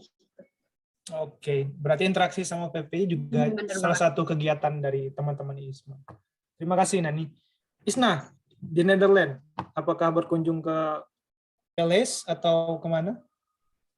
Iya, kalau di sini aku itu jadi ada namanya OV-Chip Card, itu kayak kartu transportasi di sini dan bisa dipakai untuk kereta antar kota. Nah, aku subscribe ke situ. Dan kayak sayang kalau udah di-subscribe tapi nggak dipakai. Jadi aku berarti kamu numpak kereta muter-muter. Enggak lah. Oh enggak. Gimana? Iya, aku Sabtu Minggu itu kayak pergi keliling kota-kota yang ada di sini, kayak misalnya ke Amsterdam atau ke Maastricht atau ke Utrecht kayak gitu. Nah, cuma nggak jarang juga beberapa kali sama awardee-awardee ISMA yang lainnya, karena emang saking work-life balance-nya, jadi kayak banyak waktu luang juga di sini. Nah, kalau udah kayak gitu, pada ngerencanain liburan gitu kan. Nah, jadinya sekalian tuh ke negara tetangga, Jerman sama Belgia. Terus kalau misalnya yang jauh-jauh juga kadang beberapa kali direncanain. Jadi kayak nggak rugi banget kalau misalnya teman-teman pengen apply ke ISMA di Europe, itu kalian bisa jalan-jalan ke banyak negara, guys. Ya, dan kalau ya, dan itu yang paling penting. Ya, penting. Harus dicatat ya, guys. Kalau misalnya selain jalan-jalannya itu, ada beberapa kegiatan lainnya. Kayak misalnya untuk ISMA 20 sendiri, kemarin ada kunjungan dari KBRI. Nah, kebetulan aku berkesempatan gitu jadi dirijen di depan duta besar kerajaan untuk duta besar Indonesia untuk kerajaan Belanda. Nah, itu kayak it was fun and experience, pengalaman banget. Dan selain itu juga kayak join UKM. Nah, cuma aku belum sekomitmen kayak Adisa dan Nadira yang bisa nge-gym, aku nggak bisa. Jadi aku kayak ikut UKM lain aja lah yang nggak ada pergerakan fisik. Jadi aku itu ikut English Debate Club di sini, dan juga aku ikut kayak beberapa kali acara dari UT Ambitious Women. Jadi UT Ambitious Women itu adalah University of Twente Ambitious Women, kayak kumpulan gitu, perkumpulan apa ya, organisasi gitulah ininya. Nah di situ kita kayak isinya nonton film, terus tapi yang tentang perempuan gitu, dan didiskusikan habis itu. Nah itu yang salah satu bikin aku amazed juga tuh, ada gitu apa ya, UKM seperti itu. Terus tentang sustainability itu tuh kayak benar-benar kenceng banget di sini, yang jarang sekali ditemukan di Indonesia, atau mungkin aku aja yang nggak tahu. Jadi ya senang sih nambah insight-insight dari kegiatan di luar kampus dan pengalaman-pengalaman baru. Keren, keren. Tapi sayangnya kita di KUI nggak dapat foto kamu lagi dirijen di itu ya. Oh, iya. Harusnya tuh ketawa langsung Budian tuh. Harusnya dikirim ke kita biar kita tahu. Gitu. Tapi thank you untuk ceritanya Isna. Dan harus kamu tahu tadi Adisa dan Nadira nge-gym itu bukan UKM ya, itu motivasi diri sendiri, bukan UKM. Ya. Gimana cara dapat motivasinya? Nanti kamu tanyain mereka. Aku nggak mau bahas. Oke, kita banyak pertanyaan di kolom komentar, kolom chat. Tapi untuk Yuli Anggra ini, mohon maaf, tidak bisa kita bahas sekarang karena itu plotnya kayaknya untuk minggu ketiga nanti. Bisa datang lagi nanti di minggu ketiga ya. Dari Rana, izin tanya teman-teman, ada tidak awardee ISMA yang tetap kuliah online di universitas asalnya? Kalau ada, how did they do it? Mungkin dari Nani, dari Warsaw, masih ada melakukan kuliah online di universitas asalnya, maksudnya berarti di UII ya, maksudnya? Kalau di Warsaw sendiri sih semuanya udah clear ya, nggak ada online lagi. Jadi kemarin tuh semuanya diselesaikan secara offline, kayak ujian sama tugasnya juga diselesaikan secara offline gitu. Jadi pas balik ke Indonesia itu udah clear semua, nggak ada lagi sangkut pautnya sama Warsaw. Jadi udah ke Indonesia, kayak udah menikmati Indonesia gitu, nggak ada. Tapi kalau intervensi. Jadi perlu digarisbawahi kalau misalkan laporan-laporan ISMA kayak Spadadikti gitu, itu kayak harus diupload ke Kemdikbud, itu masih ada kayak laporan-laporan ISMA kayak gitu.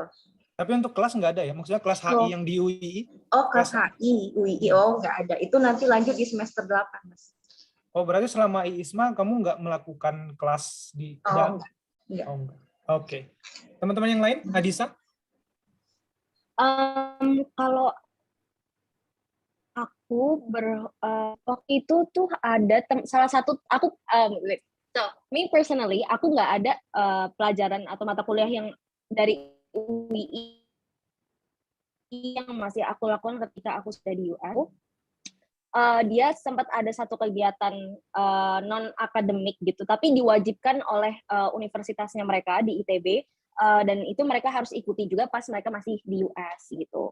Jadi itu sih. Tapi kalau misalkan untuk mata kuliahnya nggak ada, karena dari ISMA-nya juga ketika ada forum itu, kebetulan aku juga student representative atau student leader-nya anak-anak ISMA yang ke UC Davis. Jadi ketika kita sedang forum ISMA itu dihimbau sama panitia ISMA-nya bahwa ketika kita sudah komit dengan ISMA, itu semua kegiatan yang ada di home university itu harus di-stop dulu gitu. Oke. Termasuk dengan mata kuliah karena sudah kesepakatan untuk konversikan begitu. Oh, berarti ini berlaku sama Nadira dan Isna juga? Gimana? Nadira mungkin? Ya itu berlaku buat kita semua, karena kalau aku nggak salah, ini bisa dikoreksi ya. Kalau nggak salah Kemdikbud juga udah nge-emphasize banget kalau misalnya kayak ketahuan kalian ngambil mata kuliah sambil ngelakuin ISMA, mata kuliah yang kalian yang di either Indonesia atau di host university nggak bakal diakuin sama ISMA juga. Jadi kayak ngapain? Dan saran dari aku, selagi kalian di sini nikmatin aja waktu kalian di sini, kayak nggak usah mikirin Indonesia dulu udah. Kayak nge-gym ya, Nat? Nggak nge-gym juga. Jalan-jalan. No, just kidding. Ya. Jalan-jalan maksudnya, explore everything you can selama di sana. Dan itu aku rasa lebih fun sih. Berarti ini sama-sama Isna ya? Isna juga sama kayak gitu ya? Di arsitektur? Iya, seharusnya nggak boleh semua awardee ISMA itu kayak nggak boleh ngambil SKS di home university-nya, tapi mungkin kecuali untuk beberapa pengecualian skripsi gitu kalau nggak salah. Cuma aku kurang tahu teknisnya kayak gimana. Jadi better dilihat lagi persyaratannya untuk yang tahun 2020. Mungkin akan kita bahas di minggu ketiga ya nanti untuk ISMA nanti. Itu detail apa yang nggak boleh, apa yang boleh nanti. Stay tune teman-teman. Ini dari Muhammad Reza, mohon maaf tadi udah disampaikan kalau Nani juga bilang sebenarnya anak PPI yang di negara penerima itu reach up sama awardee ISMA kan ya? Atau enggak? Ya kan? Leeds mungkin di UK gimana? Kalau mereka nggak personally reach out gitu sih, tapi mereka emang ada acara untuk ngundang orang-orang Indonesia gitu. Jadi kita ada gathering waktu itu. Oke. Itu secara mandiri ya, maksudnya mereka ngajak kalian secara mandiri, bukan melalui Kemendikbud gitu kan? Benar-benar bukan cuma anak ISMA doang, bahkan kayak benar-benar sesemuanya itu, kayak anak yang baru masuk Leeds juga, jadi ketemu sama semua orang. Oke. Nani di Warsaw sama? Kalau Nani kan tadi reach up mereka ya sendiri ya?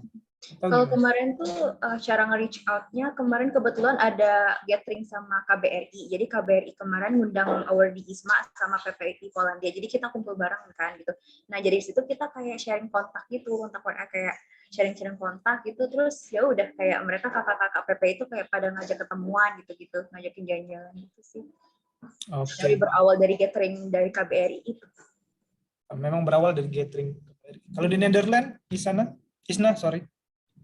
Sama. Di sini justru PPI-nya yang kayak nge-reach out banget, terus nge-help kegiatan-kegiatan kayak waktu awal selesai quarantine itu langsung diajakin barbecue-an, terus kayak trip-trip ke Gitterhorn, kayak gitu-gitu. Itu semuanya dari PPI. Jadi benar-benar sangat welcome, dan nggak cuma ISMA doang, tapi seluruh warga negara Indonesia yang pelajar-pelajar Indonesia yang baru datang juga semuanya di-welcome dengan sangat-sangat baik dan ramah. Berarti awalnya kamu gabung di grup mereka, atau gimana kamu bisa tahu informasi untuk gathering? Awalnya semua awardee itu dikasih link buat masuk ke grup PPI. Jadi somehow itu kayak PPI nge-reach out salah satu awardee, terus bilang suruh teman-teman awardee yang lain untuk join grup PPI. Nah, jadi begitu. Jadi benar-benar diurusin banget. Waktu awal-awal itu kan masih ngeblur banget tuh, kita bakalan dapat akomodasi atau bakalan nyari sendiri gitu kan. Karena di Belanda sendiri itu lagi krisis housing gitu, susah banget untuk ngedapetin rumah sewaan gitu. Nah, udah dipikirin bahkan sama PPI-nya, gimana nih anak-anak yang baru mau diakomodasi di mana gitu-gitu. Tapi pada akhirnya juga kita diakomodasi. ISMA kan emang cover semua sampai akomodasinya. Tapi itu baru diketahui jelasnya tuh kayak udah deket-deket mau berangkat gitu loh. Jadinya bahkan kalau waktu masih sebelum ada kejelasannya tuh kakak-kakak PPI itu kayak benar-benar sangat membantu banget sih yang baru-baru. Keren, itu semangat gotong royong Indonesia. Di USA, Adisa gimana? Kalau aku kemarin, PPI itu kita ketemu semenjak summer session. Jadi apparently karena kita anak-anak UC Davis baru tahu kita ternyata nggak cuma ikutan yang fall quarter, tapi kita juga ikutan summer session. Jadi kita kayak ikut 2 term di US gitu. Tapi untuk summer sessionnya karena masih online, jadi pas kita masih di Indonesia gitu. Itu tepat pas lagi UAS. Jadi paginya anak UI, subuhnya anak UC Davis, siangnya anak UI gitu. Nah, pas itu kita ketemu sama anak-anak Permias. Permias itu PPI-nya Amerika Serikat. Dan mereka memang reach out ke kita, tapi juga mereka juga awalnya sebenarnya nggak tahu bahwa ada IISMA gitu. Sebenarnya kan IISMA harusnya dikasih tahu oleh KBRI di sana ya. Yeah. Tapi mereka juga taunya tuh belakangan gitu. Dan pas yang reach out kita itu juga cuma ketuanya aja gitu. Jadi belum semua anak Permiasnya itu tahu bahwa ada anak-anak IISMA yang ke UC Davis gitu. Tapi waktu itu langsung di-arrange ada Zoom appointment, abis itu kita ngobrol-ngobrol di sana, dan pas kita udah masuk langsung offline di UC Davis-nya, sempat ada gathering juga gitu, but we did not spend that much time sama anak-anak Permias, karena mereka juga punya kesibukannya mereka sendiri, dan kita juga lebih banyak bareng IISMA dan anak-anak international students lainnya yang ada di program yang sama gitu. Oke, menarik. Semoga menjawab pertanyaan dari Reza Febriansah ya. Jadi itu bagaimana mereka engage sama PPI. Ini ada pertanyaan dari Fauroza Jawar Ahmad. Ini sama pertanyaan kita selanjutnya tentang makanan, karena kalian tahu Indonesia full of rempah, herb, everything di sini, apalagi yang suka makanan Minang, Padang itu banyak banget. kemudian tiba-tiba makannya flat semua, kayak makan angin, atau mungkin yang nggak cocok. Gimana strategi kalian untuk menyesuaikan diri sama itu? Kemudian juga dari Fairoza itu meng-highlight Muslim friendly food di sana. Mungkin aku ke Netherlands dulu, mungkin karena ada kesamaan sejarah. Gimana, Isna? Salam sejarah. Oh iya, jadi di sini kalau misalnya untuk makanan yang Muslim friendly, yang halal-halal itu mudah banget didapetin, kayak literally mudah di mana-mana. Biasanya ada logo halal gitu dikasih tahu di depan restorannya gitu. Dan selain itu, kalaupun misalnya restorannya nggak ada logo halal, di sini itu makanan vegan itu sangat-sangat mudah didapetin di mana-mana. Jadi optionnya kalau misalnya ke restoran nggak ada sertifikat halalnya, itu kita bisa ke option yang makanan vegan.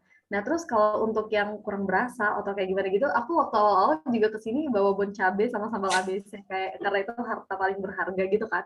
Tapi setelah di sini ternyata surprisingly itu Indomie kayak ada di mana-mana. Terus restoran Asia itu kayak nyediain bahkan bumbu pecel pun tuh ada di sini. Dan ya cuma bedanya harganya mungkin ya. Kayak tempe di Indonesia 5.000 dapat. Kalau tempe di sini itu 5 euro, guys. Dan 5 euro tuh kalau di-convert udah berapa ya? Di atas 200, ya dekat ya hampir 100.000, 80 ribuan. Itu kalau di Indonesia udah dapat seabang-abangnya gitu. Ya walaupun ya itu culture shocknya cuma di harganya, tapi kalau makanan-makanan Indo itu banyak banget yang ada di sini. Dan particularly di Den Haag, jadi salah satu kota di Belanda, itu kayak semua di situ itu makanan Indo semua. Dan tapi makanan Indo di sini tuh kayak di-consider kayak high class gitu loh, jadi mahal. Makanya kayak bikin sendiri aja, beli bumbu pecel kayak gitu-gitu.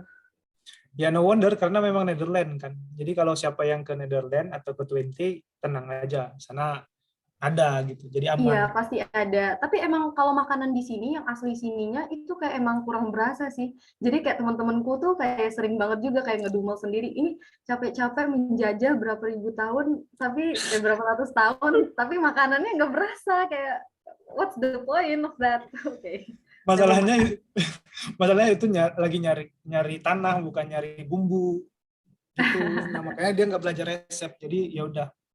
Oke, di USA gimana, Adisa? Atau kamu cooking sendiri? Di US ini karena kita tinggal sama host family, jadi kan lebih banyak daripada jajannya itu kita lebih banyak yang dimasakin sama host family gitu. Jadi berbeda-beda gitu experience tiap anak ISMA UC Davis gitu, sesuai sama si host family-nya. Apesnya aku. Apes ya berarti.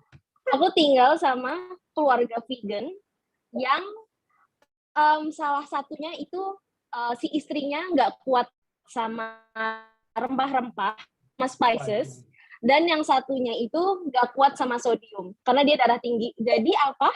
Ya garam itu cuma formalitas doang, kayak bener-bener gini doang gitu.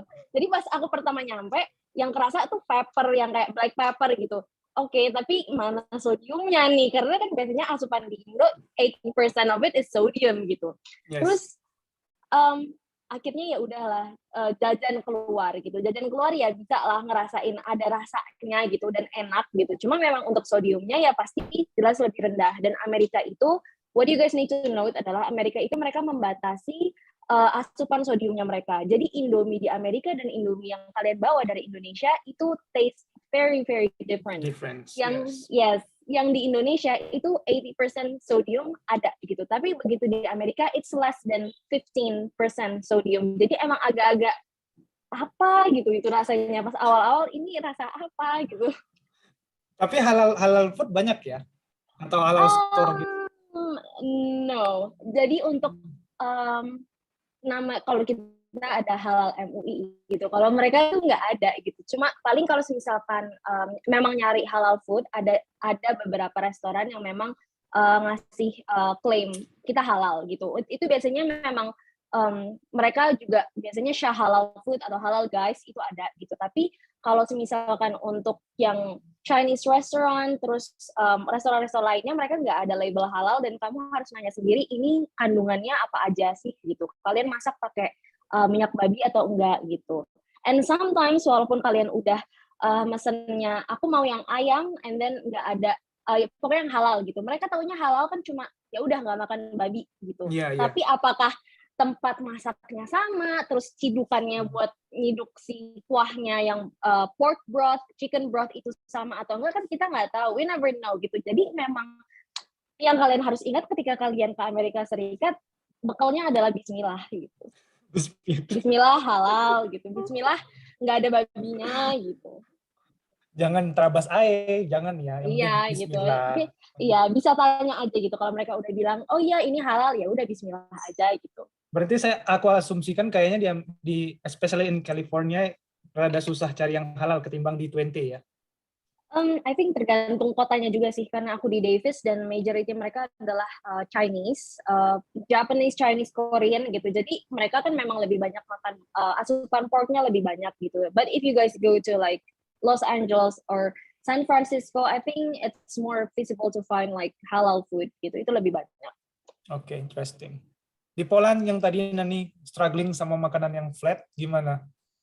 Kalau kemarin aku dikasih info banyak sih sama kakak-kakak PPI Polandia kan, kayak dia ngedirect ke makanan Asia gitu. Jadi aku selama abis dari ngampus ataupun di dorm, kalau misalkan lagi lapar gitu, kadang aku masak, kalau misalkan lagi gamut masak, aku ke restoran Asia gitu. Dan sama sih, benar yang Adisa tadi bilang, kalau misalkan itu di Polandia sama sekali juga nggak ada berlogo halal kayak gitu, di resto-resto gitu nggak ada sama sekali logo halal. Cuman kita harus make sure itu tuh kita harus benar-benar lihat komposisi cara mereka penggunaannya itu gimana, kandungannya apa gitu. Kalau misalkan aku sendiri sih, kalau misalkan lagi di restoran Asia tuh aku antara beli chicken atau enggak vegan gitu. Dan ya itu bermodalkan bismillah tadi, dan itu karena benar-benar nggak ada logo halalnya mau gimana. Dan ya benar-benar kalau misalkan di supermarket juga aku scan barcode dulu, ataupun di itu kan ada aplikasinya, aku cek benar-benar itu nggak ada kayak pork gitu, aku make sure itu nggak ada pork, dan itu aku beli kayak gitu. Untuk kalau misalkan lagi lapar di asrama kan aku bisa makan kayak gitu, dan dalam situasi urgent kayak gitu. Dan selebihnya aku kalau misalkan di Polandia kemana, aku lebih banyak makan di restoran Indonesia, restoran sambal namanya kayak gitu. Oh ada ya? Ada, dan lebih pricey emang sih. Pricey ya? Tapi sama juga sih, kurang lebih kayak restoran Asia tadi kayak gitu sih. Dan ya itu kadang aku lebih masak juga, dan sama rekomendasi anak PPI. Makanya kalau misalkan kita di luar negeri, banyakin link itu benar-benar useful untuk kita ngedirect ke entah itu makanan ataupun hal-hal yang lain gitu. Oke. Aku highlight dari Nani, kalian kalau butuh makanan dan semua hal untuk beradaptasi, ngobrol sama teman-teman dari PPI atau orang Indonesia di sana. Insya Allah kalian struggling lah. Kalau Leeds gimana Nadira? Muslim friendly untuk makan atau not? I would say Muslim friendly, karena di Leeds itu kayak bener-bener kayak Jogja gitu sih menurut aku ya, karena bener-bener kayak student city banget. Dan kan nggak cuma orang dari Inggris doang kan, pasti ada yang dari kayak Middle East atau apa, atau negara lain. Jadi banyak gitu sih kalau aku yang berlogo halal. Dan juga di sini kan benar-benar kayak nge-value vegan banget ya. Jadi kalau misalnya punya kendala bisa ada option vegan. Di sini juga ada halal supermarket dan harganya juga lebih murah. Terus juga gampang sih sebenarnya di sini menurut aku. Berarti Leeds memang Muslim friendly banget guys teman-teman. Jadi aman kalau kalian ke Leeds. Thank you teman-teman. Ini ada pertanyaan dari Los Dias Zukruf Ali yang sudah raise hand. Silakan Dias. Oke.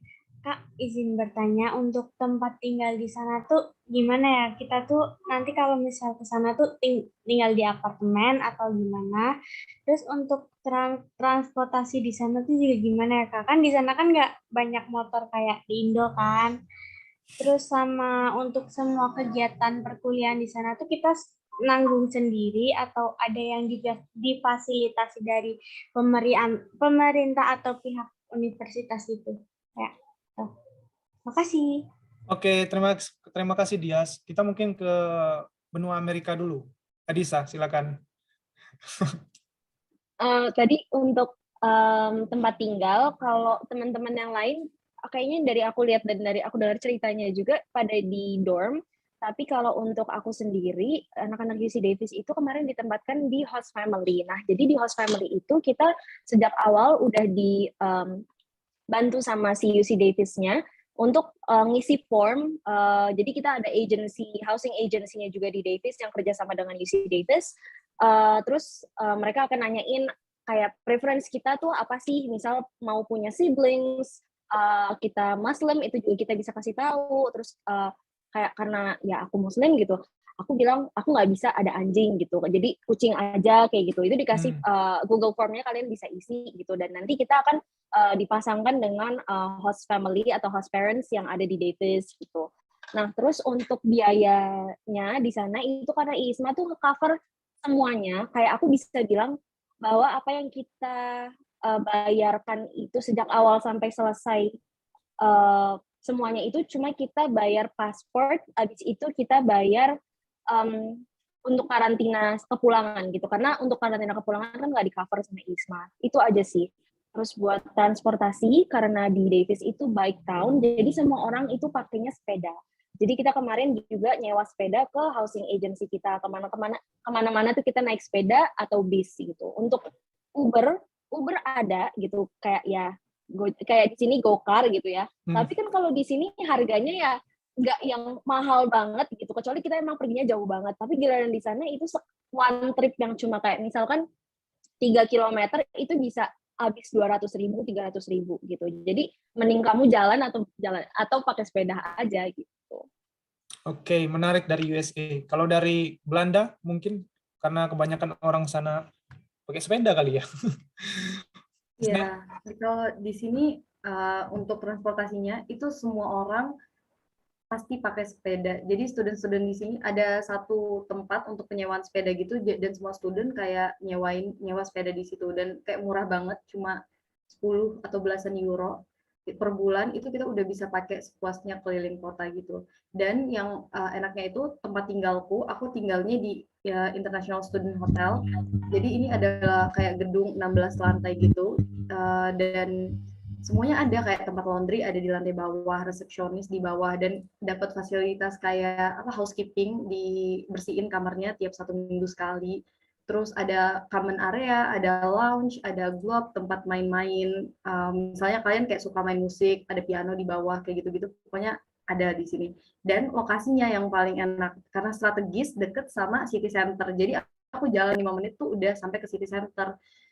Which mean aku nggak perlu pakai transportasi apa-apa, kayak udah jalan aja tuh semuanya udah reachable. Mau ke toko, atau mau groceries, atau mau kayak nyari resto makan, kayak gitu tuh semuanya dalam distance yang sangat dekat gitu. Jadi kayak we barely need like going with train, itu kayak nggak perlu banget sih kalau untuk sekitaran kota. Jalan kaki atau by bike aja tuh udah sangat bisa kayak nge-cover ujung kota. Jadi ya kayak gitu. Dan kayak kata Adisa tadi, untuk semuanya itu udah ditanggung sama ISMA. Jadi kita kayak cuma ngeluarin modal buat karantin pulang deh kayaknya. Karena dari awal aku udah ngurus paspor gitu kan, jadi biaya pasportnya udah nggak kehitungan kayak gitu. Oke. Kalau di Leeds gimana, Nadira? Kalau di Leeds itu, seingat aku, kita kayak benar-benar diarahin banget ke accommodation yang dari university, karena mungkin buat takutnya kalau misalnya kita kayak housing atau apa yang di luar kampus, takutnya kayak nanti kena scam dan segala macam. Jadi buat aman-aman mereka ngarahin kita emang ke accommodation yang ada di university, dan itu kalian cocokin aja sama bukan preferensi, kayak lebih kayak budget kalian gimana. Dan di situ juga kalian sama kayak Adisa ditanyain kayak preferensinya, kayak mau single sex atau misal mix, atau misalnya mau muslim atau vegan friendly, terus juga misalnya mau quiet atau enggak. Tapi sebenarnya kayak at the very end itu tergantung sama keberuntungan kalian masing-masing. Karena juga ada yang temen aku kayak aku mau single sex tapi tetap aja dapat kayak campur gitu, tapi ya nggak apa-apa gitu loh, karena mereka juga kayak menghargai privasi masing-masing. Terus juga kalau misalnya transportations, aku biasanya jalan, karena di sini serba mahal, kayak males deh, kayak ngapain Uber mahal banget, kayak sayang gitu kan. Terus kalau misalnya bus, tips aku kalau misalnya kalian yang mungkin udah setelah jam 7 itu bus di kota itu ke semua tempat cuma 1 pound. Jadi kalau kalian mau naik bus setelah jam 7 malam. Setelah jam 7 malam naik bus recommended banget ya. Ya. Di Leeds. Oke. Nah, ini di Warsaw? Untuk Warsaw sih sama kayak teman-teman kayak World ISMA lainnya, kayak akomodasi kayak asrama gitu-gitu, tempat tinggal itu udah ditanggung semua sama ISMA. Dan itu kita hanya ngeluarin uang itu hanya untuk kalau misalkan ada yang belum buat paspor, kita harus ngeluarin uang untuk paspor dan uang karantina. Udah 2 itu aja. Selebihnya ditanggung sama Kemendikbud. Terus untuk transportasi, kebetulan di Polandia itu banyak banget transportasi public transport, istilahnya kayak apa ya, Trans Jogja gitu, public transportnya, dan itu murah banget. Kayak public transport aku ke Warsaw, ke university aku itu cuma 3 zloty, itu kayak 3 zloty itu kayak 12.000 udah gitu, kayak murah banget. Banyak public transportasinya, ada kereta bawah tanah, ada tram, jadi kayak tram itu kayak kereta antar kota gitu, terus ada public transport kayak bis gitu juga ada, jadi nggak perlu khawatir banget sih. Kayak itu benar-benar terprovide, udah terfasilitasi semua. Jadi teman-teman World ISMA 2022 jangan takut untuk hal-hal seperti itu, karena yang pertama akomodasi itu udah ditanggung semua sama ISMA, untuk tempat tinggal juga udah di manage semua sama Kemendikbud, untuk makanan juga tadi udah dijelasin kalau misalkan kita nggak perlu takut juga, karena di sana juga kalau misalkan kita perlu makanan halal juga mereka bakal bilang kalau misalkan ini halal atau enggaknya. Terus kalau misalkan transportasi juga gitu, di tiap negara itu sebenarnya banyak juga public transportnya, dan kita sendiri yang milih kita mau yang pakai apa gitu. Dan di Poland sendiri sih banyak kayak online transport juga, ada kayak Uber gitu. Terus Bolt itu kayak semacam kayak Uber juga tapi beda gitu. Terus ada skuter kalau misalkan gitu kan, ada sepeda juga. Jadi nggak perlu khawatir ataupun nggak perlu takut kalau misalkan kita mau bepergian kemana-mana kayak gitu. Thank you, Nani. Mungkin mostly untuk negara-negara bukan berkembang ya, negara maju itu public transportnya udah nggak kayak kita lah, gitulah intinya. Terima kasih teman-teman, semoga menjawab pertanyaan dari teman kita yang barusan. Aku lanjut karena waktu kita semakin mepet. Aku lanjut ke pertanyaan yang mungkin ini bukan apa, ini kayak menggugah hati atau heart to heart lah pertanyaannya. Asik. Aku pengen tahu apa hal yang paling berkesan kalian dapatkan selama proses ISMA dan beasiswa yang mungkin bisa kami terima dan bikin kami goosebumps banget, yang kalian bilang, wah ini benar-benar nggak pernah aku alami di Indonesia, nggak pernah aku temuin di Indonesia. Yang bisa bikin kalian lebih belajar, yang bisa bikin kalian lebih wise, yang bisa memotivasi kalian untuk membangun negara kalian atau kota kalian. Bisa, aku nggak mau nunjuk siapa yang mau duluan. Bingung kan? Iya, karena kalau ngomongin tentang hati itu bingung. Benar. Kalau ada yang udah siap dan udah terbayang, silakan. Aku tunggu pokoknya, tapi jangan sampai jam 4, karena jam 4 kita udah selesai. Mungkin aku mau coba. Silakan, Adisa. Oke, jadi ketika aku mau apply untuk ISMA dan ngisi esainya itu, aku nulisin there's so many things that I want. Aku terbiasa untuk bikin target per tahunnya gitu. Biasanya long term target, short term target gitu. Nah, kemudian ISMA itu memang masuknya ke short term target karena aku tahu bahwa periodenya hanya akan 1 semester gitu, 1 quarter. Di situ aku nulis in my essay, aku pengen ikut kegiatan cultural di sana gitu, cross cultural di sana. Kemudian aku pengen dapat straight A's, aku pengen tetap maintain my straight A's, tetap pengen dapat 4.0 GPA, terus aku pengen bisa ke Indonesia, balik bawa perubahan yang besar, dan juga membawa perubahan itu lebih ke terfokuskan. Saat itu aku lebih terfokuskan untuk membawa perubahan ke sekitarku dari apa yang aku bawa dari Amerika gitu. Kayak savior symptom, something like that gitu.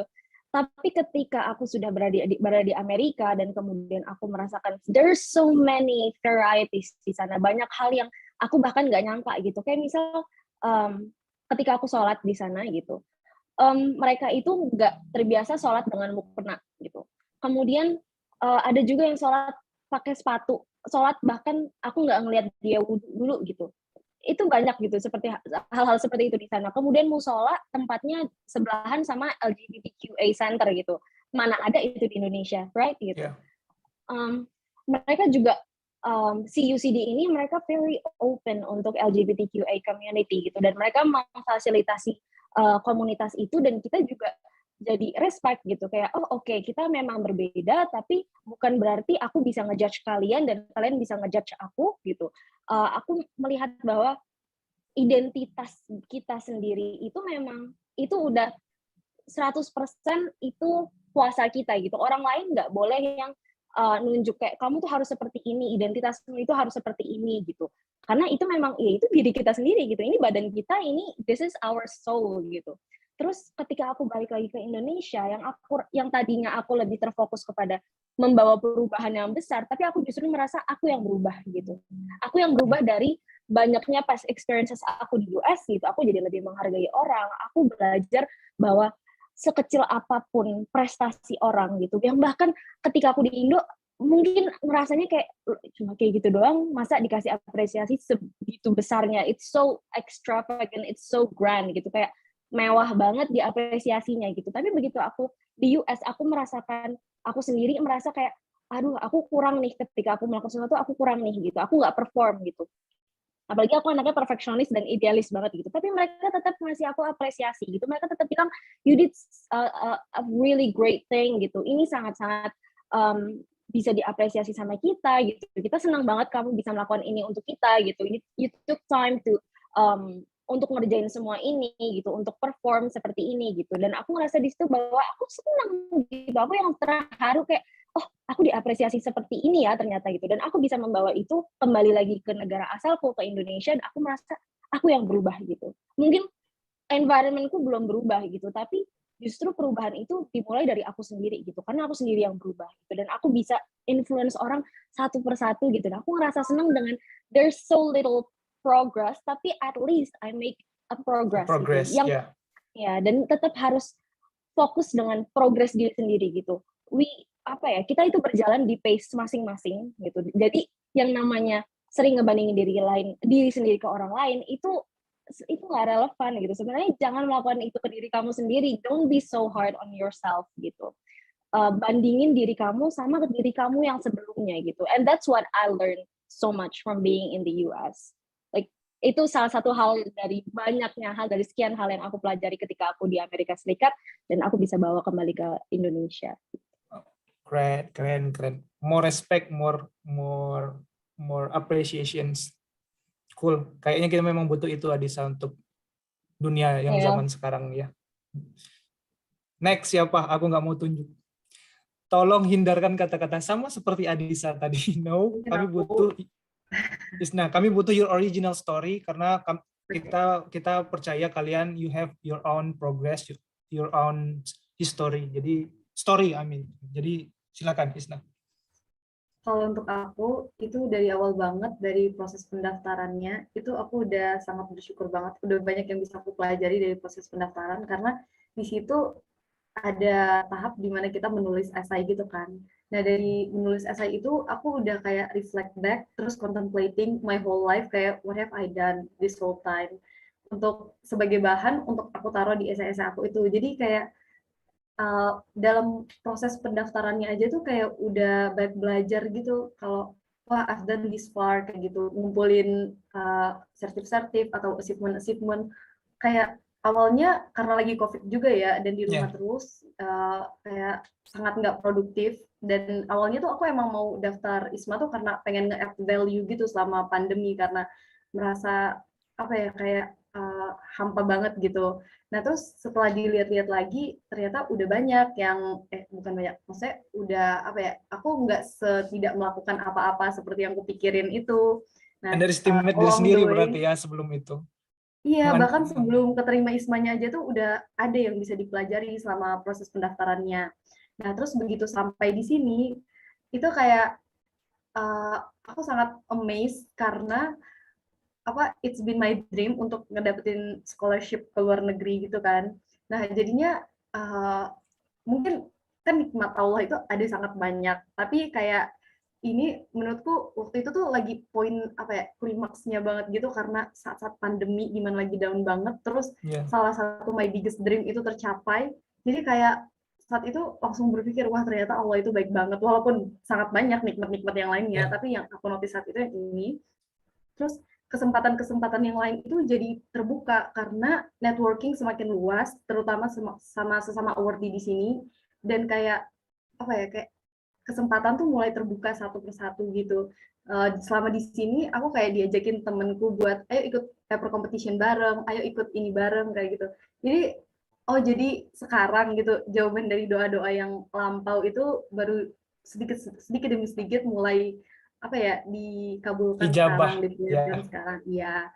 Itu yang apa ya, aku merasa jadi semakin banyak yang aku syukuri selama di sini, dan semakin ya reflect back ke diri aku sebelumnya, dan yang pasti didapetin, aku yakin most of the awardees itu personal growth, di mana kita merasa jauh lebih baik daripada diri kita di masa lampau, dan sangat banyak hal-hal kecil yang apa ya, kita sadari kalau misalnya dulu di Indonesia kayak sangat apa ya, tertekan sama kanan kiri orang-orang yang overachiever kayak gitu misalnya. Terus kayak di sini they can do it both, kayak ngebalancein life-nya sama kerjanya atau akademiknya. Jadi kenapa kita nggak bisa juga melakukan itu gitu di Indonesia? Terus kayak untuk dituntut untuk menjadi aktif di kelas kayak gitu. Kenapa kita nggak coba juga nih kayak gini, kayak being open, terus kayak kalau emang nggak setuju menyanggah atau open discussion, itu tuh sangat bisa dilakukan juga di Indonesia sebenarnya. Nah, mungkin kalau nanti balik itu bisa apa ya, kayak kebiasaan-kebiasaan yang baik di sini mungkin bisa mulai diterapkan gitu di kelas. Diharapkannya aku bisa kayak gitu nanti. Nah, terus kurang lebih itu sih kalau dari aku. Dan yang apa ya, satu lagi yang kayak paling aku sangat hargai di sini itu adalah momen-momennya. Jadi sebenarnya aku agak sedih karena sebulan lagi mau pulang, tapi bukan sedih karena nggak bisa mengunjungi Belandanya lagi, melainkan kayak sedih udah apa ya, momen-momen yang udah dibuat sama awardee lainnya, sama teman-teman di sini itu bakal nggak ada lagi. Mungkin kalau Belandanya 5 atau 10 tahun ke depan masih bisa kita kunjungi lagi, tapi momennya nggak bakal dapat lagi. Itu aku sad banget. Yang aku tangkap dari Isna adalah believe yourself and jangan pernah meng-underestimate dirimu, karena kamu proses terus dan kamu harus hargai itu sekecil apapun yang Adisa bilang. Menarik Isna, thank you very much. Siapa lagi antara Nadira dan Nani, silakan yang mau duluan. Aku aja deh dulu. Oke, Nani, silakan. Oke, dari yang aku selama di Poland sih, aku waktu pertama daftar ISMA, bener ISMA itu kayak aku bener kata Adisa tadi, short term. Jadi short term itu kalau misalkan kita udah kelar ISMA, kita bakal balik ke Indonesia, udah kelar gitu aja. Sekolahnya kelar, pengalamannya juga udah gitu. Tapi yang aku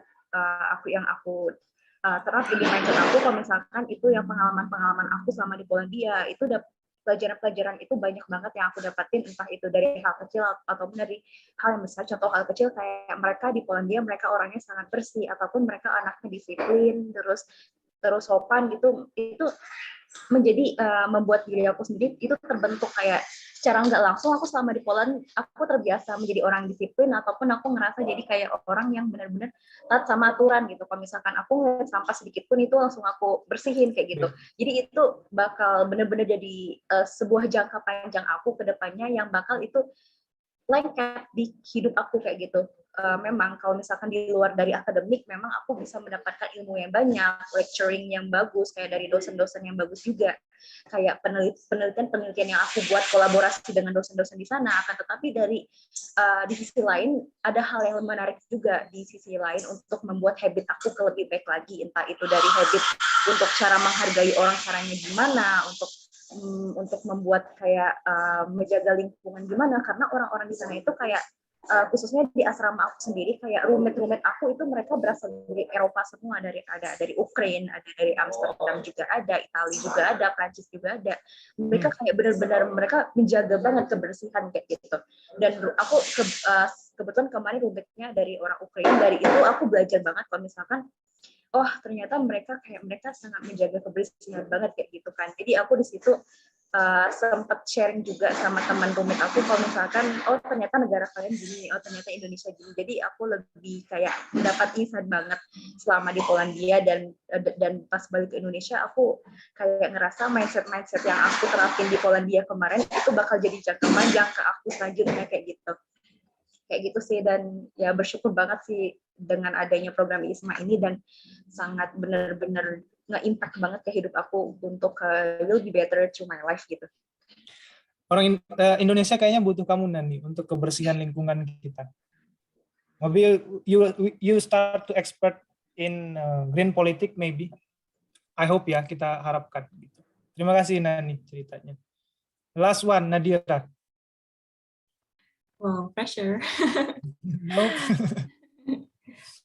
Mungkin hal yang paling berkesan bagi aku dari UK itu berawal dari academic wise. Mungkin benar kayak orang-orang selalu bilang, oh kalau kayak mau lebih baik emang pendidikannya harus yang lebih baik. Dan di situ menurut aku kayak, oh benar juga ya, karena aku sangat impressed dengan dosen dan staff aku di University of Leeds yang sangat supportive. Not saying lah UI nggak supportive, UI sangat supportive juga, tapi maksudnya in the different way gitu. Karena mungkin culture kayak learning kita berbeda ya, dimana kayak kalau misalnya Asia itu, oh kita tuh lebih terbiasa mendengarkan dosen atau guru berbicara, terus kita kayak agak punya kesulitan untuk menyangga kayak oh Bu Pak saya punya punya pendapat lain. Sebenarnya tuh bahkan aku dosen aku juga ngebolehin itu, tapi kayak aku mungkin karena terbiasa dengan culture yang kayak gitu, yang kayak takut salah, takut nanti gimana gitu, jadi aku nggak berani. Sedangkan di sini tuh kayak malah dosennya kayak ini nggak ada yang mau nyangga saya kayak gitu loh, kayak benar-benar kayak jadi di situ aku kayak mendengarkan banyak banget perspektif dari teman-teman, bahkan sampai ada yang banget menurut aku kayak agak aneh ya, tapi dosen aku bilang kayak nggak apa-apa kayak gitu, masih nge-respect argumennya dia. Jadi di situ aku merasa dari situ aku belajar bagaimana kayak merespect semua pendapat dan hal-hal kecil gitu sih dari situ. Berarti sistem pendidikan kita yang harusnya lebih fairness ya, lebih fair, lebih terbuka, dan lebih komunikatif lah dua arah. Mungkin gitu kali ya Nadir. Aku merasa sebenarnya juga udah kayak gitu, tapi kayak kita masih ragu aja untuk nge-step buat ke situ, karena udah terlalu lama banget kan kita dengan model lama. Iya, proses insya Allah nanti akan berkembang. Oke, thank you very much teman-teman. Dan kita udah di penghujung acara kita, dan ini udah 16.03 di Indonesia. Aku mau menanyakan satu hal terakhir, pamungkas, dan in the short aja, why ISMA? Adisa. Short aja untuk penutup, sebelum kita tutup, silakan. Why ISMA? You should consider memang ikut ISMA, karena kalau kamu lihat dengerin dari tadi kita semua sudah sharing ke teman-teman semua, memang ISMA ini impactful banget di kehidupan kita saat ini dan kedepannya juga gitu. Jadi you should always consider memang ikutan cultural exchange, student exchange, apalagi biayai. Thank you Adisa, perfect. Nani?